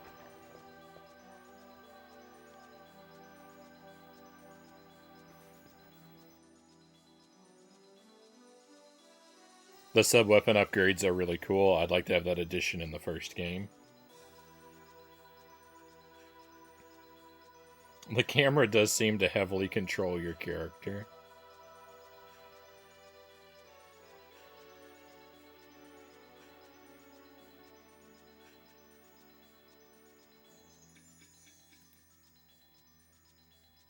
He tends to drift like a car as the camera pans.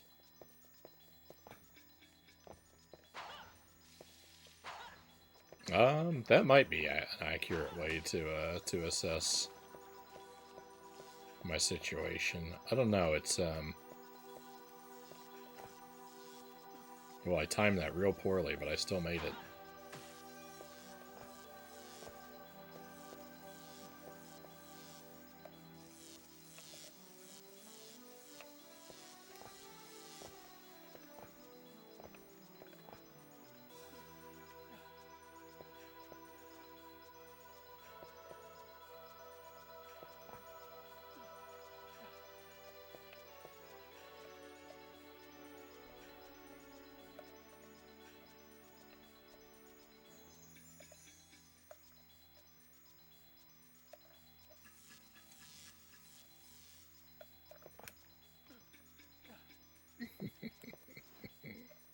Oh, is that? Oh no, I need to go to the green one, not the blue one.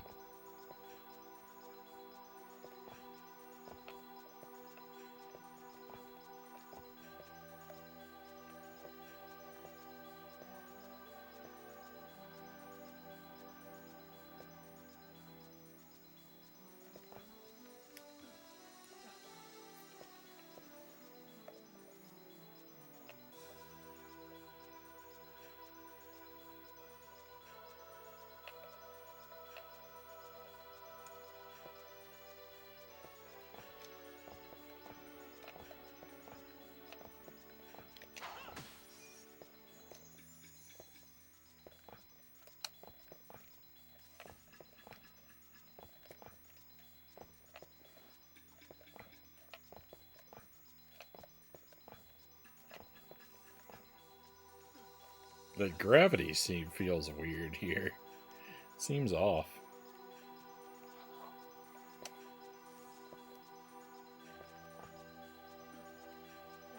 No!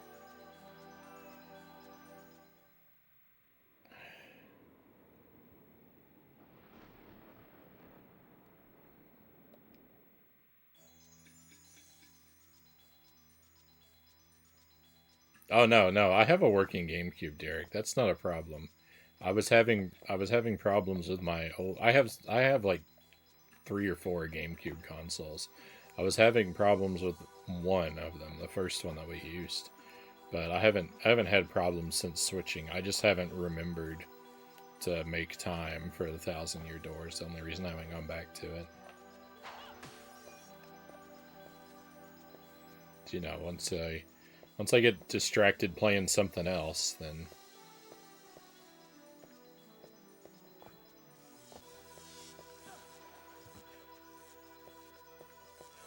it's hard to remember what we were gonna do before. It's part of why it took me so long to get to this game. There's something beautifully late 90s, early 2000s about this, working to the limits of the polygons to produce octagonal-based prisms. Hexagonal, even. I like it. I like the crystals.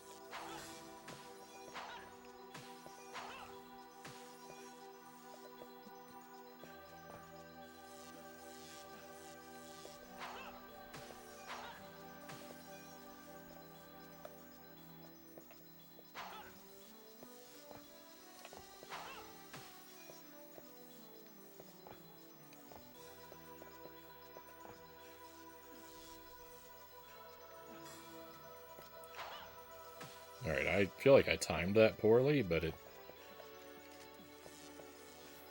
it's not that it didn't punish me, it's that it failed to punish me. It definitely wanted to.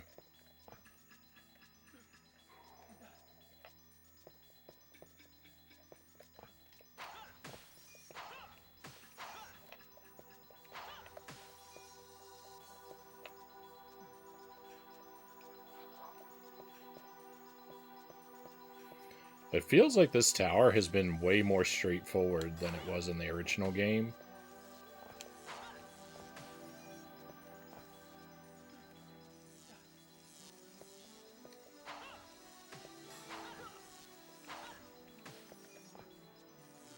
I don't know if I'm overlooking something or if they've simplified it a lot. The yellow crystals look more like Parmesan.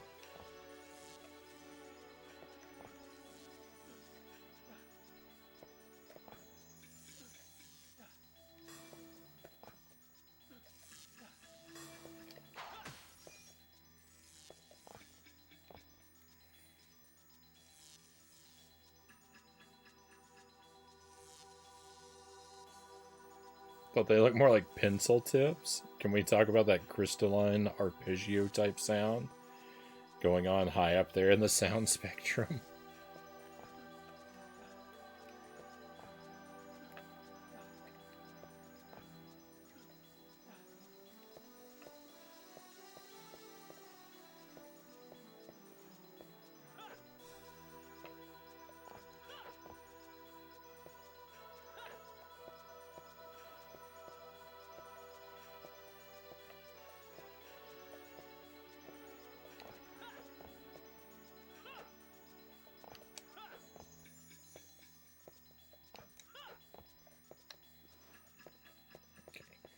That plan is obviously not working.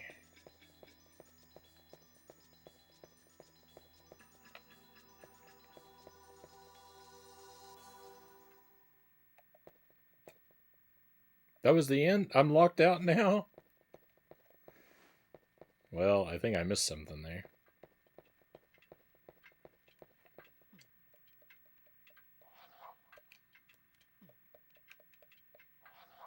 Save it for playthrough number 2. I may steal this sound, use it in something we make next. Right on.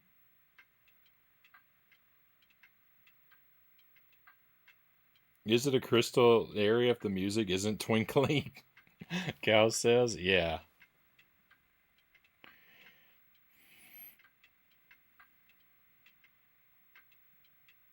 All right, my friends, we're going to wrap up here. I think this is a good place to save and quit for the night.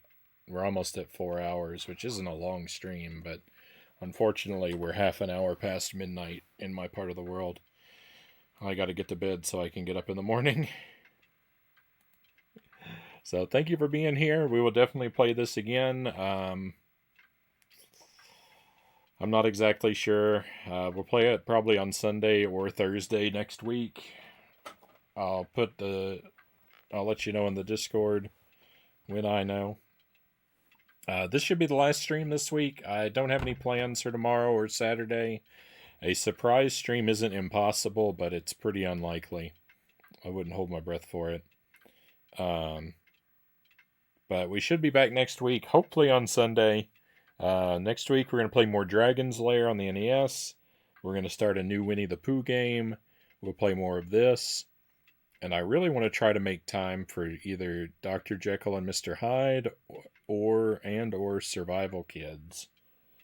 Both of those are on my mind to get back to.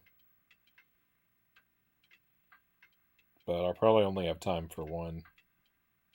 So we'll see.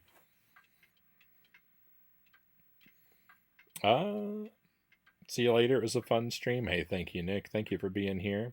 Thank you, Cows, Sparrow, Ghouls.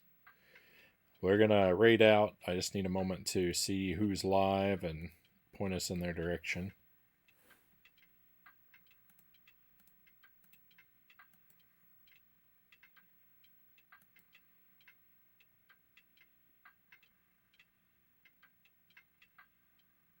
I watched some of the Winnie the Pooh stuff. The silent video on the second game you played felt like a fever dream.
The weird inertia and lack of frames felt like something you see in your mind's eye when you've got a terrible temperature and are trying to sleep.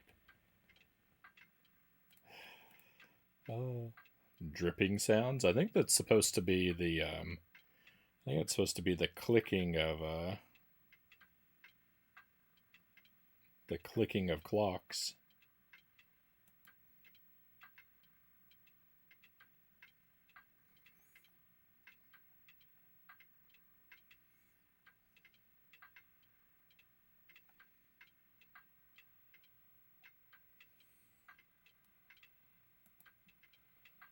Alright, this might be sort of a change of gears. I'm going to send this over to NatoFat. Nato's got a chill stream and usually does retro stuff, but he's doing he's playing the new Mario Kart on the Switch 2 right now, so you might want to bow out of the raid if you're worried about being spoiled on that. But if you're not worried about spoilers, I can highly recommend checking out Nato's stream. It's great times in this direction. So that's where we're going to go. Thank you one last time for being here. Have a fantastic weekend, my friends. Keep an eye on the Discord for the schedule next week. Hopefully we'll be back Sunday night. If you're not in our Discord, you're welcome to join. It's pretty low activity, but it's a good way to get a little bit of a heads up about the stream, since my schedule's not super consistent.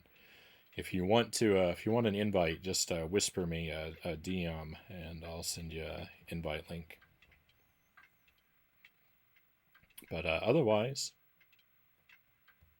very grateful for you, my friends. Be well until I get to see you again. Hopefully that'll be soon. But we're all done for tonight. It's time to head out. Let's go on an adventure.